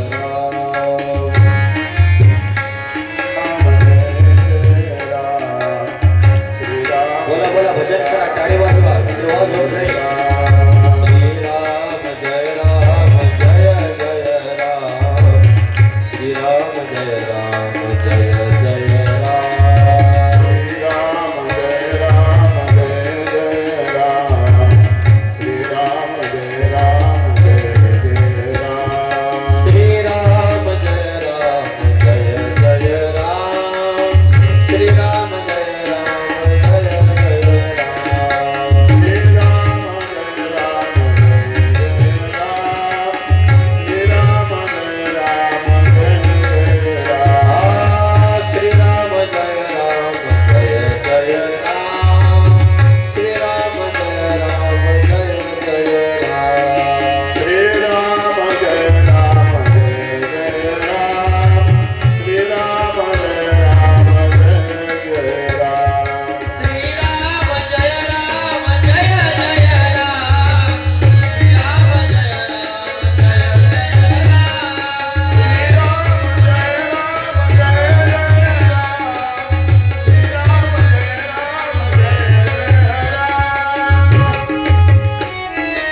आणि आपला विषय चालू होता विश्वरूपांना इंद्राने देवांनी गुरु का केलं. देवांचे गुरु कोण आहे? बृहस्पती आहे. तर घडलं असं एका दिवशी इंद्र सभेमध्ये बृहस्पती पोचले. आपले गुरु आले हे पाहून सुद्धा इंद्राने त्यांचा सन्मान केला नाही. तो विलासामध्ये भोगामध्ये रत राहिला. बृहस्पतींना अपमान झाल्यासारखं वाटलं. त्यांनी देवतांचा त्याग केला आणि अज्ञात ठिकाणी निघून गेले. गुरु निघून गेले. सर्व देवांचं यज्ञ बंद पडलं. आहुती मिळत नव्हती. देवता कमजोर होऊ लागले. कारण की देवतांचं खरं अन्न कोणतं माहितीये का? आहुती. आहुती आहुतीच्या माध्यमातून देवतांचं खरं अन्न होतं. म्हणून लक्षात घ्या, आपल्या पुण्याला जमा करणारे कोण आहे? हे देवता आहे. त्यांच्याकडे पुण्य एवढं नाही. ते पुण्याच्या जवळ देवता झाले, पण ते जमा कुठून करतात? या मृत्यू लोकातून जमा करतात. आता काही नियम असे आहेत ना की जे आपल्या डोक्याच्या वरती आहे, पण आपल्याला ते ऐकावं लागतात. काही काही लोक म्हणतात कशाला करायचं, कसं काय. तुम्हाला सांगतो एक साधा नियम. कीर्तन झाल्यानंतर कीर्तनकार असेल किंवा टाळकरी असेल किंवा श्रोता असतो, जे जुने श्रोते ते काय करतात? उठल्यानंतर जमिनीचा पदस्पर्श करतात. जमिनीला काय करतात? पाया पडतात. का पडायच्या पाया? आसनाच्या का पाया पडायचा आहे? कुणाला माहित आहे? याचं कारण असं आहे की आपण ज्यावेळेस कीर्तन श्रवण करतो, कीर्तन करतो, कीर्तनात साथ देतो, त्याचं पुण्य तयार होतं. आणि ते पुण्य घेण्यासाठी देवता आपल्याजवळ येऊन बसलेले असतात. जर आपण त्या जमिनीचा स्पर्श करून ते पुण्य ग्रहण केलं नाही तर ऐकण्याचं सर्व पुण्य ते देवता घेऊन जातात. म्हणून हा नियम आहे की कीर्तन झाल्यानंतर जिथं उभे होते तिथल्या पाया पडावा, जिथं बसले होते तिथल्या पाया पडावा. येण्यासारखे लोक नाही. आपल्या लोकांनी काहीतरी जे नियम लावले त्यालाही काहीतरी कारण आहे. फक्त आपल्याला माहित नाही आणि आम्ही कधी शोधले नाही. म्हणून ते देवता तर पुण्य घ्यायला जमा करण्यासाठी बसलेले असतात. आणि मग ते आहुत्यांवर त्यांचा आहुतीच पळत नव्हती. पुण्य कसं जमा होणार, कसे बलिष्ठ होणार? आता त्यांनी विचार केला गुरु बदलवला पाहिजे. आता गुरु बदलवण्याची परंपरा कडूनच आहे वाटतं देवाकडून. लोकांची अवस्थाच वाईट आहे. एखादी मावशी येते महाराजांकडे म्हणते महाराज माळ घालणे. तर माळ घालणे ठीक आहे, पण मावशी तुमच्या गळ्यात माळ आहे ना? नाही नाही केला होता, पण तो काही बरोबर निघाला नाही. तुम्हाला करत नाही. बरोबर निघाला नाही? आणि ते काय कलिंगडचं फळ होतं का? पांढरं निघालं म्हणून फेकून दिलं? अरे एक तर लक्षात घ्या, गुरु करताना अगोदरच विचार करा. उशीर लावा पण विचार करून गुरु करा. नाही तर तिनं दिलं म्हणून केलं. नाही तर आपला गुरु कसा होतो? आई बाईनं दिली भर. आहे का पुढची पाठ? मी काय पुढचं म्हणत नाही. अशी अवस्था आहे. मावशीने केला मग काकू करते, काकून केलं का मग मामी करते, मामीने केलं का मग मेनं बी केलं. काय केलं काय माहिती. एक म्हण आहे हिंदीमध्ये, पाणी पिओ छान के गुरु करो जान के. पाणी प्यायचंय गाळून गिळा. अहो नुसतं मळकं घ्यायला जातात तुम्ही आखजीला. मळकं किती वेळा ठोकून पाहता. इकडून ठोकू, तिकडून ठोकू, वरतून ठोकू, हे ठोकल्यानंतर ते ठोकू, दुसरं ठोकू, भरपूर ठोकून पाहता. तसं गोवा लोकांना ठोका अगोदर. म्हणजे कशी काळी दे नाही विचाराने, नाही तर काळ्या घालणं लागाला जमा घे. ठोकून पहा कशाने? विचारांनी, आचरणाने, तत्वाने. हा सांगतोय पंढरीशी जा रे आल्यानो संसारा, पंढरीशी जा रे आल्यानो संसारा. आणि वारी तिकडे भरली आणि हा घरी तोंड टाळतोय. काय कामाचा असा जो सांगतो बोले तैसा चाले त्याची वंदावी पावले. म्हणून हे लक्षात ठेवा. तो गुरु करा. आता जाऊ दे, गुरुचा विषय आपला कथा भाग बाजूला राहील. कधीतरी वेळ असला तर सांगेल पुढे. गुरु बदलवायचा ब्रह्मदेवाकडे, देवा गुरु निघून गेले. कुठे गेले? गेले का तुम्ही घालवले? आमच्याकडून गेले, त्यांचा अपमान झाला म्हणे. आता आता काहीतरी करा, नवीन कोणीतरी गुरु द्या. म्हणे या जगामध्ये एकच आहे तुमच्या गुरु होण्याच्या पात्रतेचे. कोण? त्वष्ट्या ऋषीचे पुत्र. कोण आहे? विश्वरूप. ठीक आहे, विश्वरूपाकडे गेले सर्व देव. आमचे काय करा? गुरु व्हा, आमचे पुरोहित व्हा. म्हणे पौरोहत्य करणं हे ब्राह्मण तेजाला क्षीण करणार आहे, पण देवतांचं कार्य नाही म्हणता येणार नाही. मी तुमचा गुरु होतो. आणि गुरु झाले विश्वरूप. आणि विश्वरूपांनी गुरु होऊन या इंद्राला काय केलंय? इंद्राला नारायण कवचाचा काय केलाय? उपदेश केलाय. संकटाच्या वेळी या नारायण कवचाचा पाठ केल्यानंतर संकटाचं काय होतं? संकटाचं क्षालन होतं. अशा या नारायण कवचाचा काय विशेष आहे. या विश्वरूपाने ज्यावेळेस गुरुपद सांभाळलं, आता देवतांना पुष्टी निर्माण झाली. पण या विश्वरूपाच्या ठिकाणी एक गमक असं होतं. या विश्वरूपांची जी आई होती रचना, ही रचना दैत्यांची मुलगी होती, दैत्यांची कन्या होती. आणि म्हणून या विश्वरूपांचे मामकुळ दैत्यांचं असल्यामुळे मनामध्ये दैत्यांविषयी असुरांविषयी प्रेम होतं. म्हणून मोठ्या आवाजात देवांना आहुती द्यायची आणि हळू आवाजात असुरांना आहुती द्यायची. म्हणून देवही बलिष्ठ झाले आणि असुरही बलिष्ठ होऊ लागले. इंद्राला हे समजलं की आहुती चोरीला जाते, असुरांकडे जाते. इंद्राने आपलं हातामध्ये तलवार घेतली आणि त्या विश्वरूपांचे मुंडके छाटून टाकले. या विश्वरूपांना 3 मुंडके होते. त्या 3 मुंडक्यांपासून 3 प्राणी तयार झाले. सोमरस पिणारे होते ते मस्तक चातक झाले, सुरापान करणारे मस्तक चिमणा झाले, अन्न खाणारे कवळा झाले. इंद्राने काही काळ ब्रह्महत्या दूर केली नाही, पण ज्यावेळेस त्रास व्हायला लागला त्यावेळेस या ब्रह्महत्येचे इंद्राने 4 भाग केले.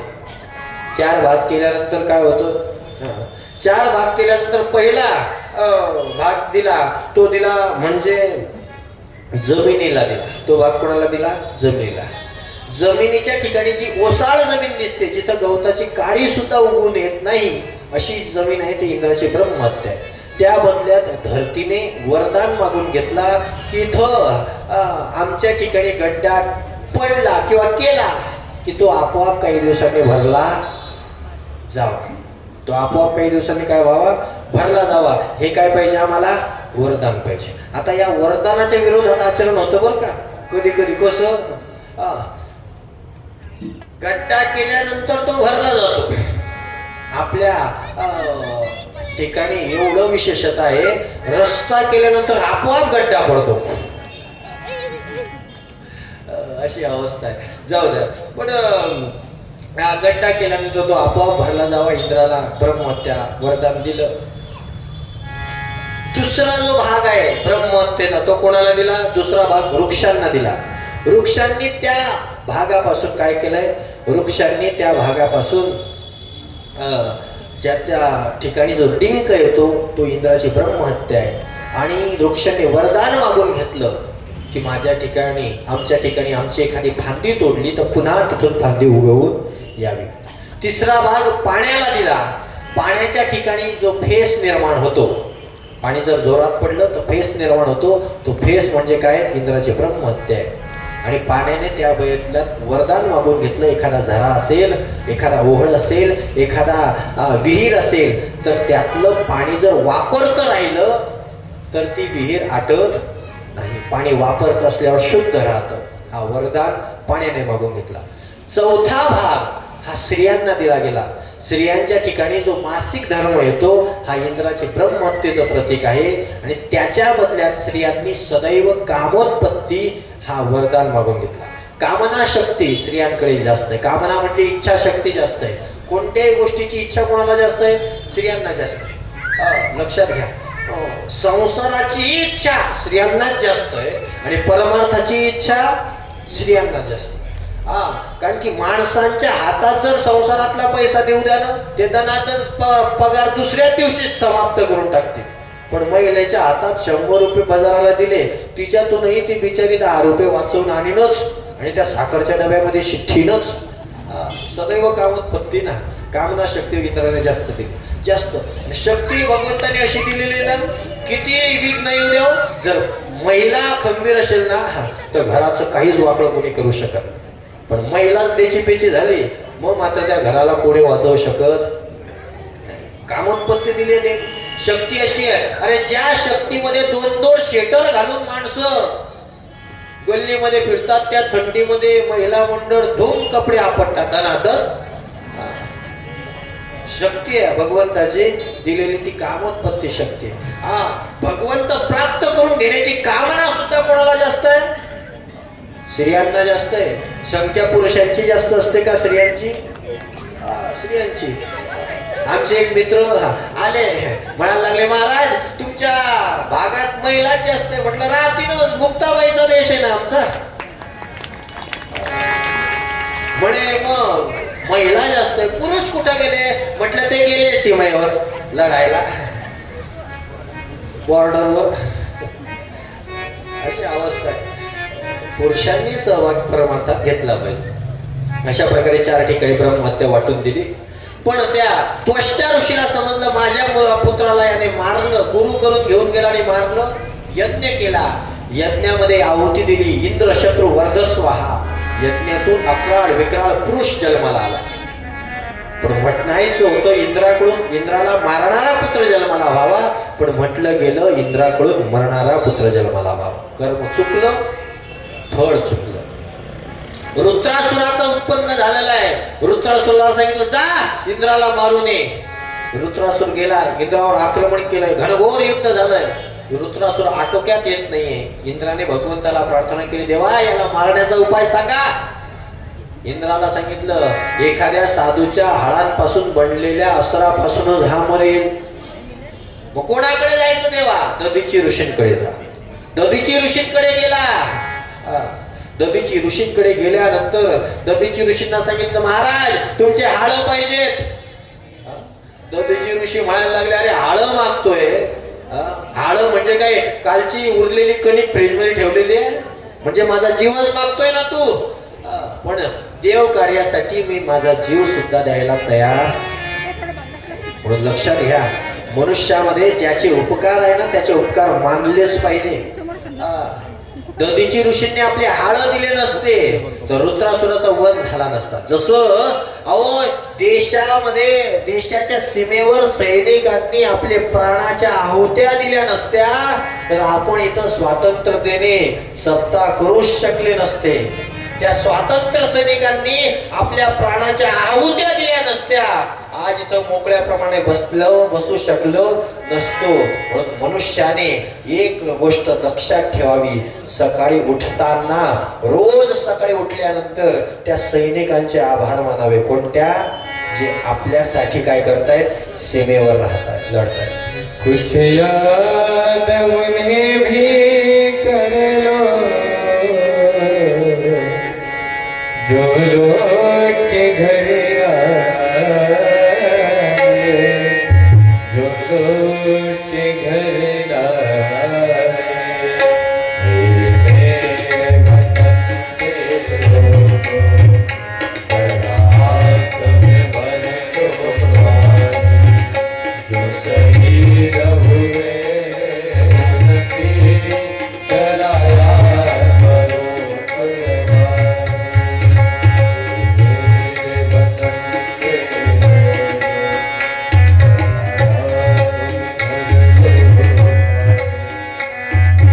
शहीद हुए उनकी जरा याद करो कुर्बान. जब घायल हुआ हाल, खतरे में पड़ी आजादी. जब घायल हुआ हाल, खतरे में पड़ी आजादी.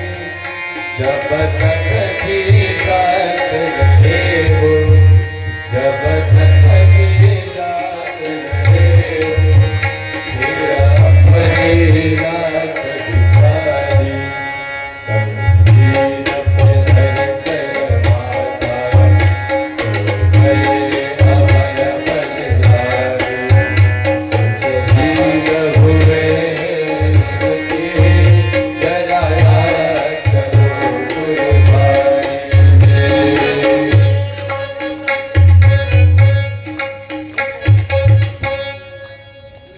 जब देश में थी दीवानी, ओ खेल रहे थे होली, जब हम में थे घरों में, ओ खेल रहे थे होली.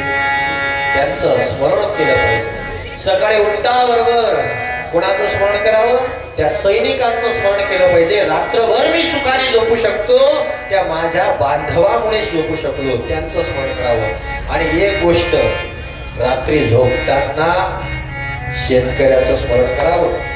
का शेतकऱ्याचं स्मरण करावं? आज मी 2 टायमाचं जेवण खाल्लं, कोणाचे उपकार आहे? त्या शेतकऱ्याचे उपकार आहे. पैसा नाही खाऊ शकत माणूस, माणसाला माणूस खाऊ शकतो ते अन्नधान्यच.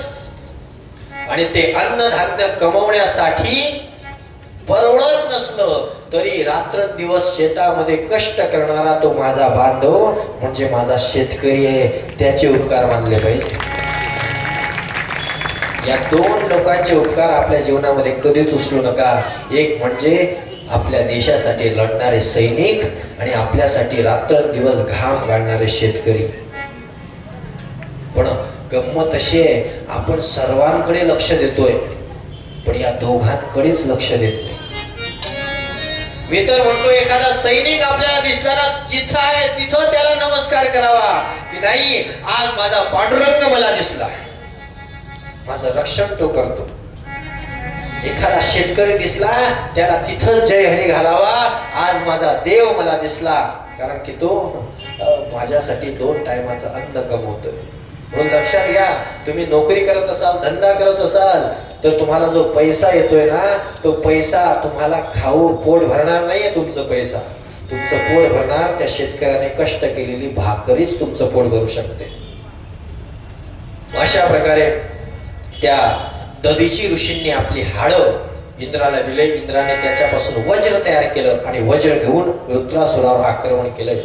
रुद्रासुराचा वध केला.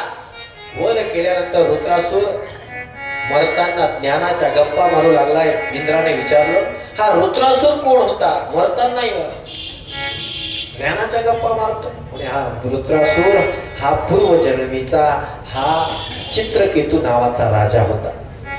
याने विद्याधर पद प्राप्त करून घेतलं, पण महादेवाचा अपराध केला आणि पार्वती मातेने शाप दिला, म्हणून असुर योनीमध्ये गेला.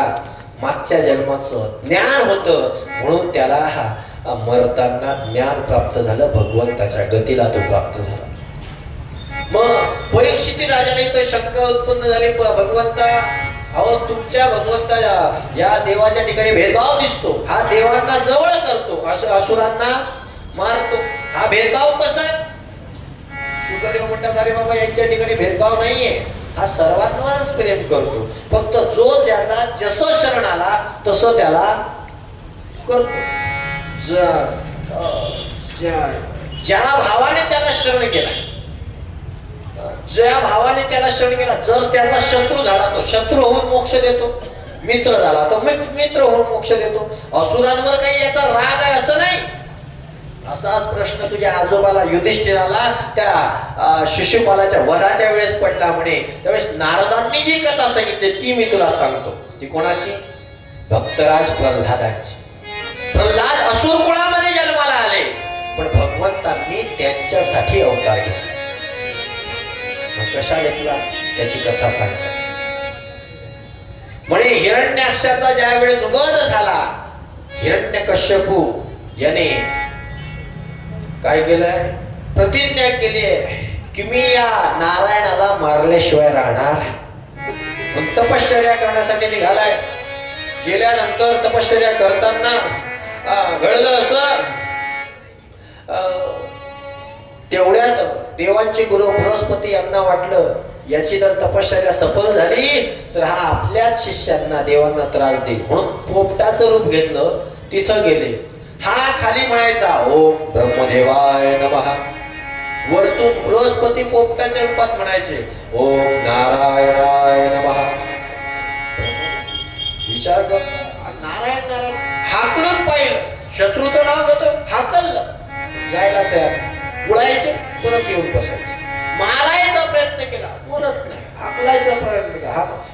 संध्याकाळी परत आला. सकाळी गेला आणि संध्याकाळी परत आला. कळ्यादू म्हणाला ते सकाळी तर आहे तणातणाने गेले होते या हिरण्यकश्यपूची पत्नी. सकाळी जोरात गेले आणि संध्याकाळी परत आले. एका दिवसात तपश्चर्या कशी झाली? आता हा हिरण्यकश्यपू क्रोधिक विचारावर डायरेक्ट आपल्याच अंगावर यायचा. म्हणून कया आता महिलांना माहित असतं मनवऱ्याच्या पोटातली कशी गोष्ट कळायची. तिने काय केलं, त्याला जेवढे पदार्थ आवडायचे हे पंचपक्वान्नाचं ताट केलं आणि त्याच्या समोर वाढलं. त्याच्यासमोर ते पंचपक्वान्नाचं ताट वाढलं आणि तो म्हणाला, आज काय सण आहे का? म्हणे नाही. म्हणे आज एवढे पदार्थ केले? नाही. म्हणे तुमची तपश्चर्या पूर्ण झाली ना म्हणून एवढे पदार्थ. म्हणे कशाची एका दिवसात तपश्चर्या पूर्ण होते? म्हणे मग का परत आले? परत येण्याचं कारण आहे, तिथं एक पोपट त्याचं नाव घेत होता. त्याचं? कोणाचं? त्याचं ना. कोणाचं? नगरसेवकाचं? अरे नाही नाही. मग कोणाचं? जवायाचं? अरे नाही. मग कोणाचं? कोणाचं नाव? अरे माझा शत्रू. कोण शत्रू? अरे त्या नारायणाचं नाव घेत होता ना. नारायण? कोण नारायण? अरे तोच नारायण ज्याने माझ्या भावाला म्हटलं. नारायणाने भाव? हो नारायण.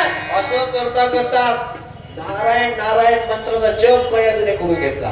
म्हणून लक्षात घ्या, नवरा असुर असू द्या, हिरण्यकश्यपू का असे ना, पण त्याच्या मुखात देवाचं नाव कसं घ्यायचं हुशार पत्नीला चांगलं जमतं आणि ते बरोबर धरून सत्ताला आणते,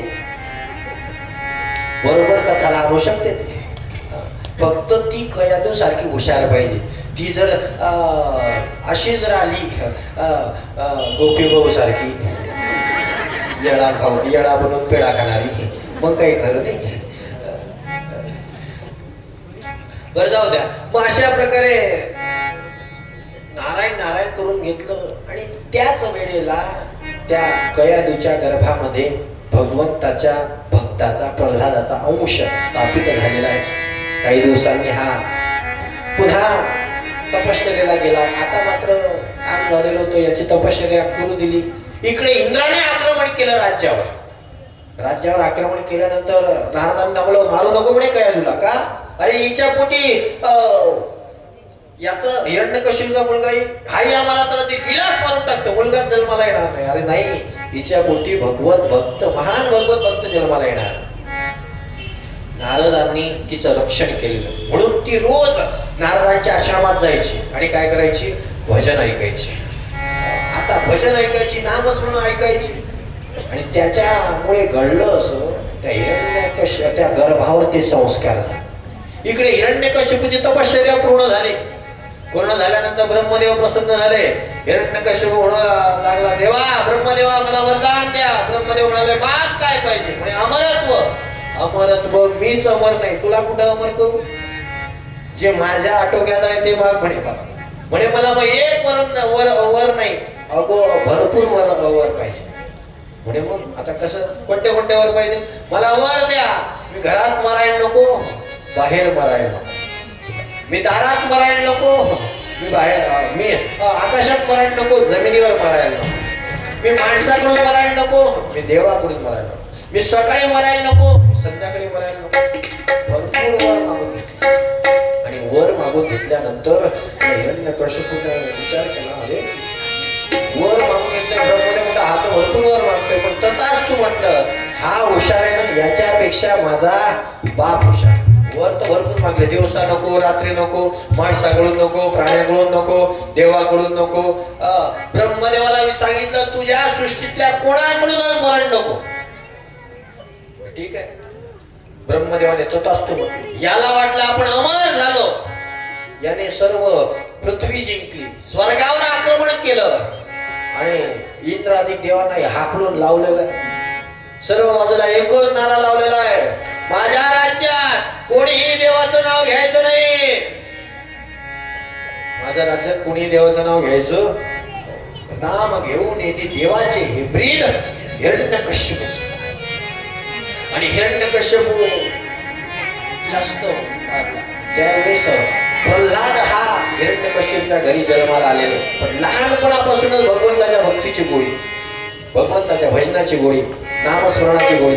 आणि घडलं असं त्या भजनाच्या गोळीमुळे हिरण्यकश्यपूने शिकण्यासाठी यांना टाकलं त्या शुक्राचार्यांच्या मुलाकडे शंड आणि अमरकाकडे शंडे अमरकाकडे टाकल्यानंतर सुद्धा भजन शिकवतायत आणि पण हा प्रल्हाद मात्र शिकायला तयार याच्या मुखात मात्र देवाचं नाव. एका दिवशी या हिरण्यकश्यपूने जवळ बोलवलं आणि विचारलं का रे बाबा गुरुकडे जातोस काय शिकलास. तो म्हणायला लागला बाबा खरं सांगू का काय शिकलो मी. हो म्हणे खरं सांग काय शिकलास. म्हणे मी शिकलो की माणसाने काय केलं पाहिजे माणसाने आपल्या जीवनामध्ये देवाची भक्ती केली पाहिजे. रिंग तत्साधु मन्ये सुरवर्य देहिना सदा समुद्विग्न धिया सदग्रहात् हित्वात्मकमातं गृहमन्धकूपं वनं गतो यत् धरिमाश्रयेत. माणसाने काय करावं घराचा त्याग करावा. घर हे अधपतनाचं मूळ कारण आहे. गवताने झाकलेला अंधारा विहिरीप्रमाणे त्याचा त्याग करून भगवंत वनात जावं श्रीहरीचं भजन करावं हे शिकलो. याला राग आला. मी नारायणाच्या विरोधात आणि हा नारायणाची भजन करण्याचे बोलवलं शंडा. हे काय शिकवलं माझ्या मुलांना. म्हणजे महाराज जे अभ्यासक्रम आहे तो शिकवला. ग गणपतीचा काढला ग गवताचा टाकला. आम्ही जो अभ्यासक्रम आहे तो शिकवला म्हणे. ठीक आहे म्हणा पण हा तर असं म्हणतो याला व्यवस्थित शिकवा. परत शिकवून पाहिलं पण काहीच फरक नाही. पुन्हा बोलवलं मांडीवर बसवलं डोक्यावरून हात फिरवला हिरण्यकश्यपूने.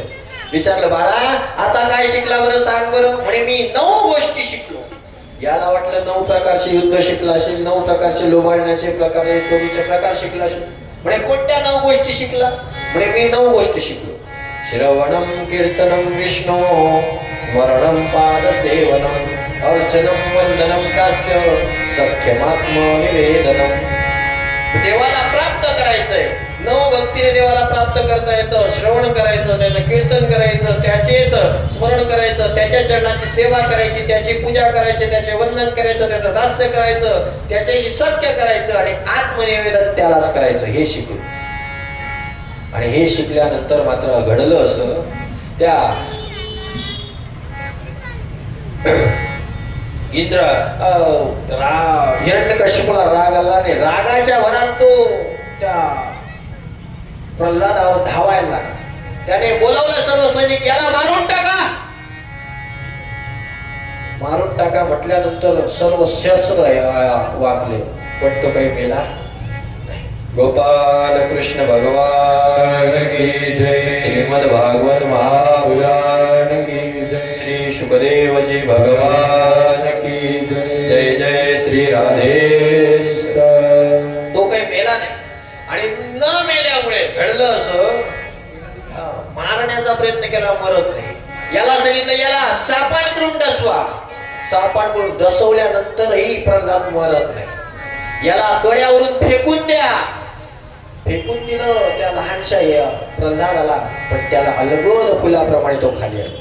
उकडत्या तेलाच्या कढईत टाका. कढईचं तेल थंडगार. याला विष द्या. आईकडून विष दिलं गेलं फरक काहीच नाही. हत्तीच्या पायदळी द्या काहीच फरक पडला. नवे नवे त्या भरपूर यातना करायला. नवे नवे हिरण्यकश्यपूची बहीण होती होलिका. तिने ती या प्रल्हादाला घेऊन बसली. मला वरदान आहे मी जळल्यावर नाही याला जळेल. पण भगवंताच्या भक्ताचं छळ केल्यामुळे ती जळाली. पण प्रल्हादाच्या केसालाही धक्का लागला. शंड अमर्क पुन्हा आले. ह्या मरत नाही ना याला पुन्हा जरा जबरदस्तीने शिकवून पाहतो.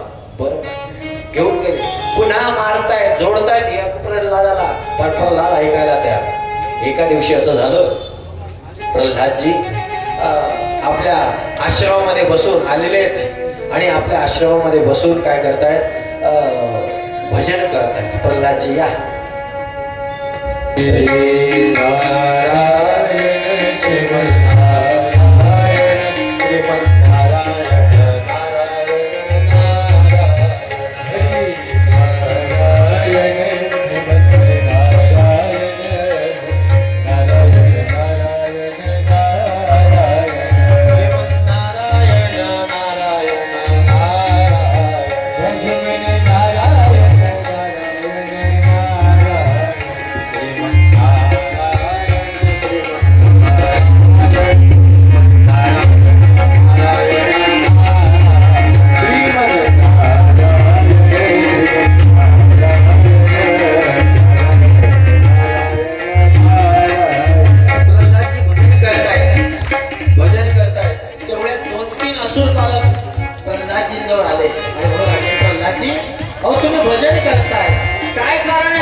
भजन प्रल्हादजींनी सांगितलं.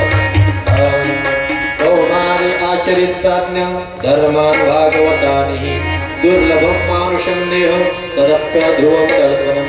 मनुष्याने भक्तीला कधी लागावं, लहानपणीच भक्ती केली पाहिजे. मोठं होऊ, म्हातारे होऊ, मग नंतर वारी करू शक्य नाही. कधी मनुष्याचा जन्म निघून जाईल, कधी मरण येईल सांगता येत नाही. म्हणून काय करा, भजन आताच करा. म्हणजे कसं करायचं भजन? मग 2-4 असुर बालक उभे राहिले आणि महाराज सांगा बरं कसं भजन करायचं. उभे राहिले. ए भाऊ, ए दादा उभे राहा बरं. दादा बरोबर उभे राहा. आणि प्रल्हादजी भजन करायला लागले. प्रल्हादजी सोबत प्रल्हादजी नाचायला लागले. प्रल्हादजी सोबत ते मुलं सुद्धा नाचायला लागले. नारायण नारायण ओम नमो श्री नारायण.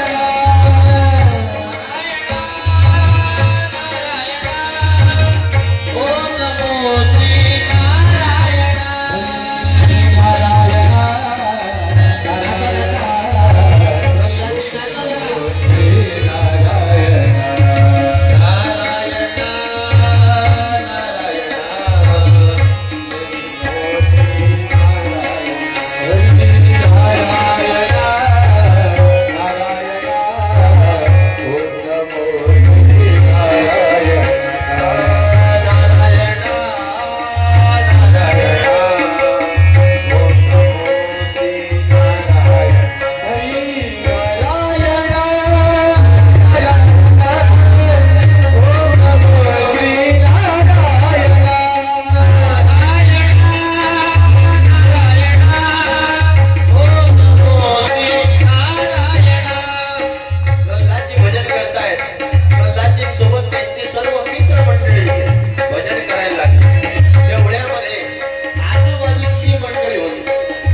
मावश्या उठल्या. प्रल्हादजींना समजवू लागल्या, महाराज हो नाचू नका, तुमचे बाबा आलेत ना, तो काय करतील, तुम्हाला मारतील, तुम्हाला जोडतील, आणि म्हणून आवरायला गेल्या. ऐका मावश्या, प्रल्हादजींच्या मावश्या काकू मावश्या आत्या सगळ्या चालतो आल्या आणि हात लावायला गेल्या. पण प्रल्हादजींचा स्पर्श झाला आणि त्याही भजन करू लागल्या.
बाजूचे होते ते सर्व भजन करतायत आणि जे हिरण्यकशिपूच्या बाजूचे होते ना ते गप्प बसले.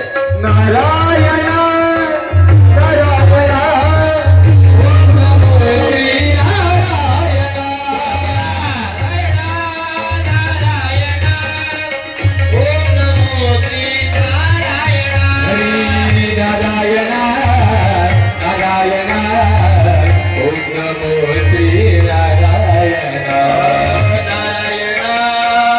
नारायण ओम नमो श्री नारायण हरी नारायण नारायण ओम नमो श्री नारायण नारायण नारायण ओम नमो श्री नारायण नारायण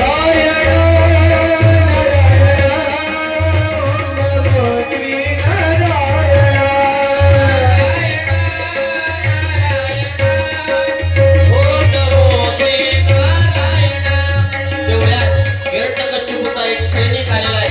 त्याने पाहिलं आश्रमामध्ये भजन चालू आहे. तो आवरायला गेला. तो सुद्धा नाचायला. थोड्या वेळाने त्याचे शंख आवरते आलेले त्यांनी आवरण्याचा प्रयत्न केला. ते सुद्धा नाचायला आले. जो येईल जो स्पर्श करेल तो नाचायला लागलाय, भजन करायला लागलेला आहे. आणि हा सगळं गोंधळ त्या हिरण्यकशिपूच्या कानावर गेलेला आहे. आणि हिरण्यकशिपू तिकडे पावलं टाकत येऊ लागलाय. इकडे जोरात भजन चालू आहे. श्रीमन नारायण श्रीमन नारायण नारायण नारायण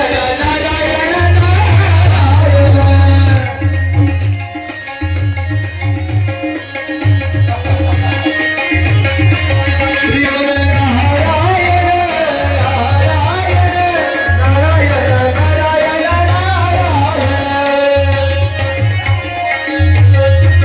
बाकीचे आल्यानंतर बाकीचे घाबरले, बाजूला झाले.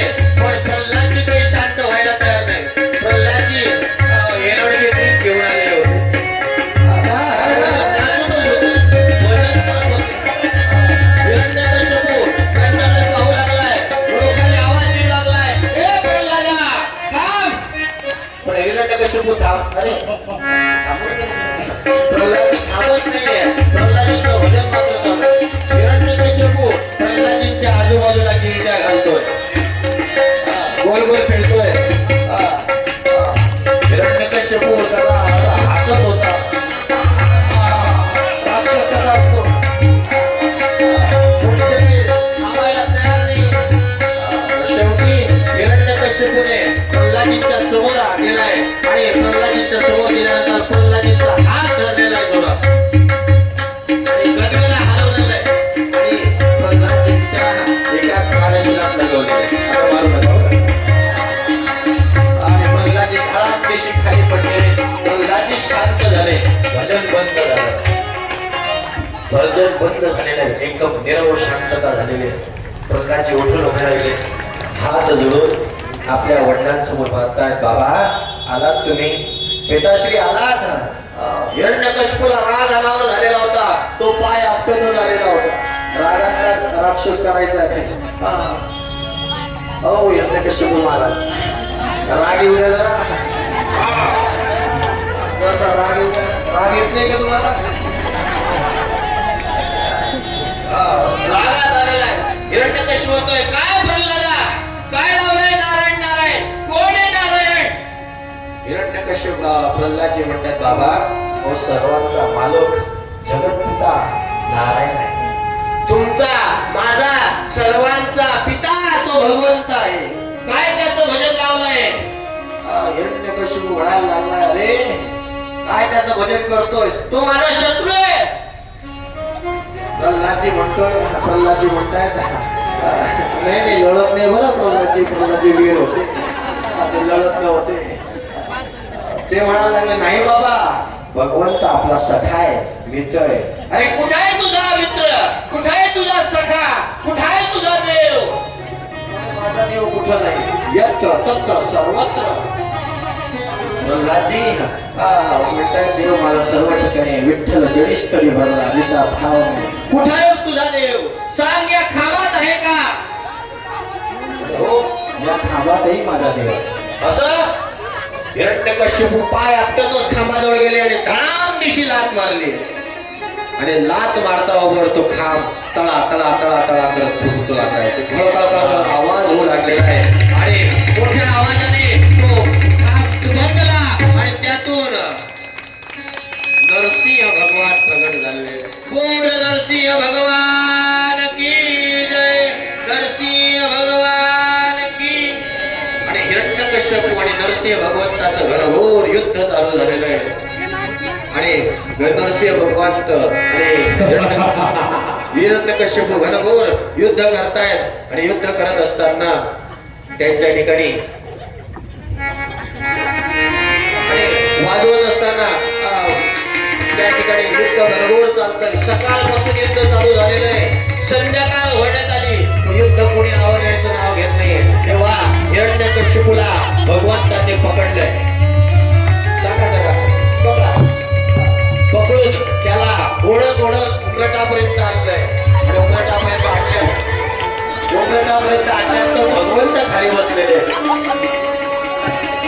तेव्हा तुम्ही बसा. आणि हिरण्यकश्यपूला आपल्या मांडीवर घेतलंय. मांडीवर उकटावर हिरण्यकश्यपूला मांडीवर घेतलेलं आहे आणि मांडीवर घेतल्यानंतर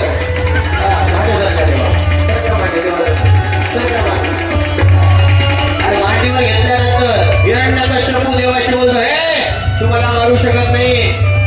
भगवंताच्या तोंडाकडे बघतात. हिरण्यकश्यपू भगवंत म्हणतात, का मारू शकत नाही? म्हणे मला वरदान आहे ब्रह्मदेवाचं. काय वरदान आहे? म्हणे वरदान आहे मला माणसाकडून मरण नाही, प्राण्याकडून मरण नाही, देवाकडून मरण. बघ मी माणूस नाही, देव नाही, प्राणी नाही, माझं शरीर माणसाचं आहे.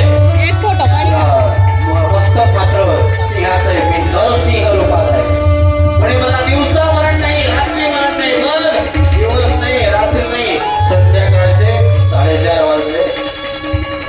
म्हणे मला घरात मरण नाही, मला बाहेर मरण नाही. मी घरातही नाही, बाहेरही नाही, तो वरच्यात आहे. मला जमिनीवर मरण नाही, आकाशात मरण नाही. बघ मी तू आकाशात नाही, जमिनीवर नाही, आहे तो माझ्या मांडीवर. म्हणे मला ब्रह्मदेवाच्या सृष्टीतील कोणाकडून मरण नाही. ब्रह्मदेवाच्या सृष्टीतील मी नाही, तर माझ्या सृष्टीतील ब्रह्मदेव आहे. आणि असं म्हणून भगवंतांनी आपले नख त्याला दाखवलंय. बघ मी या शस्त्राने मरण मारणार नाही, तुला माझ्या नखांनी मारणार आहे. असं म्हणून भगवंतांनी त्या हिरण्यकश्यपूचं पोट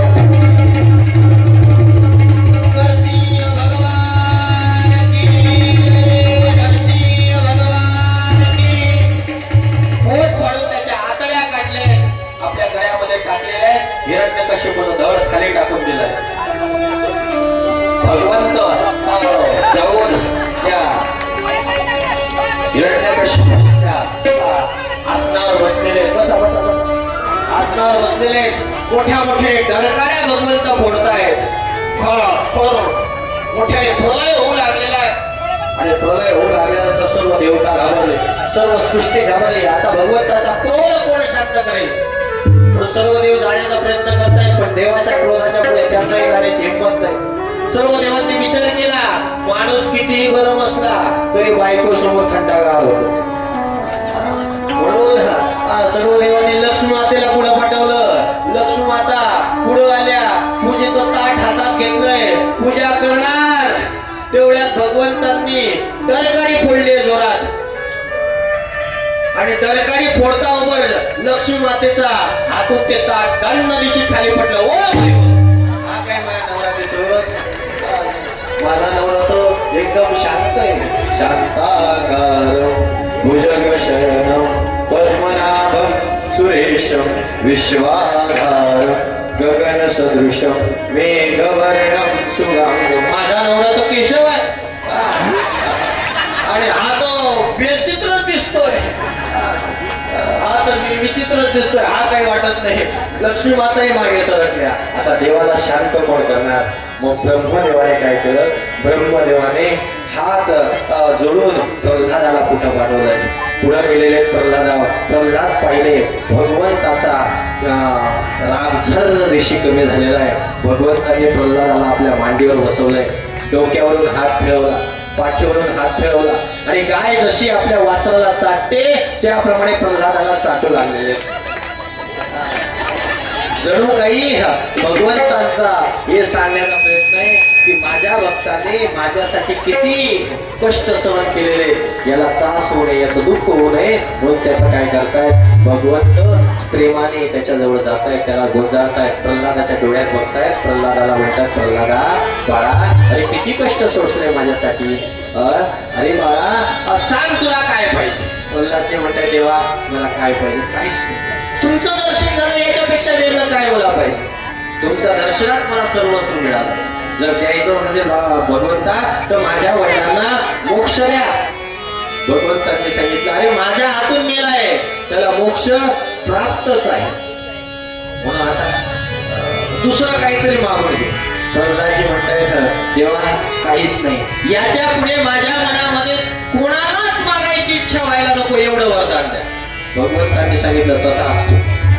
त्यानंतर भगवंतांनी प्रल्हादजींना आपल्या आसनावर बसवलं, सिंहासनावर बसवलं. ते जे सिंहासन हिरण्यकश्यपूच्या बसण्याने अपवित्र झालं होतं, स्वतः बसून पवित्र केलं. नंतर त्या प्रल्हादाला त्यावर बसवलंय, त्याचा राज्याभिषेक केलेला आहे आणि भगवंत अंतर्धान पावलेले आहेत. अशा प्रकारचा देखावा सुंदर आपण पाहिला आहे. सियावर रामचंद्र भगवान की, नरसिंह भगवान की, जय जय श्री राधेश्याम. आता एकदा आमचे पाठ करणारे सर्व कलाकार मंडळी यांच्यासाठी जोरात टाळ्या. आमच्या ताईंनी ज्यांनी सुंदर अशा पाठ केलेले त्यांचे सुद्धा अभिनंदन, हार्दिक आभार. त्यानंतर अजून उद्याच्या दिवशी जे सूचना ऐका. आता इथं आपली कथा विसावा करते. आता आपल्याला भजन करायचंय, आरती करायची, आरतीची तयारी करा. फक्त बाकीच्यांनी लक्ष द्या.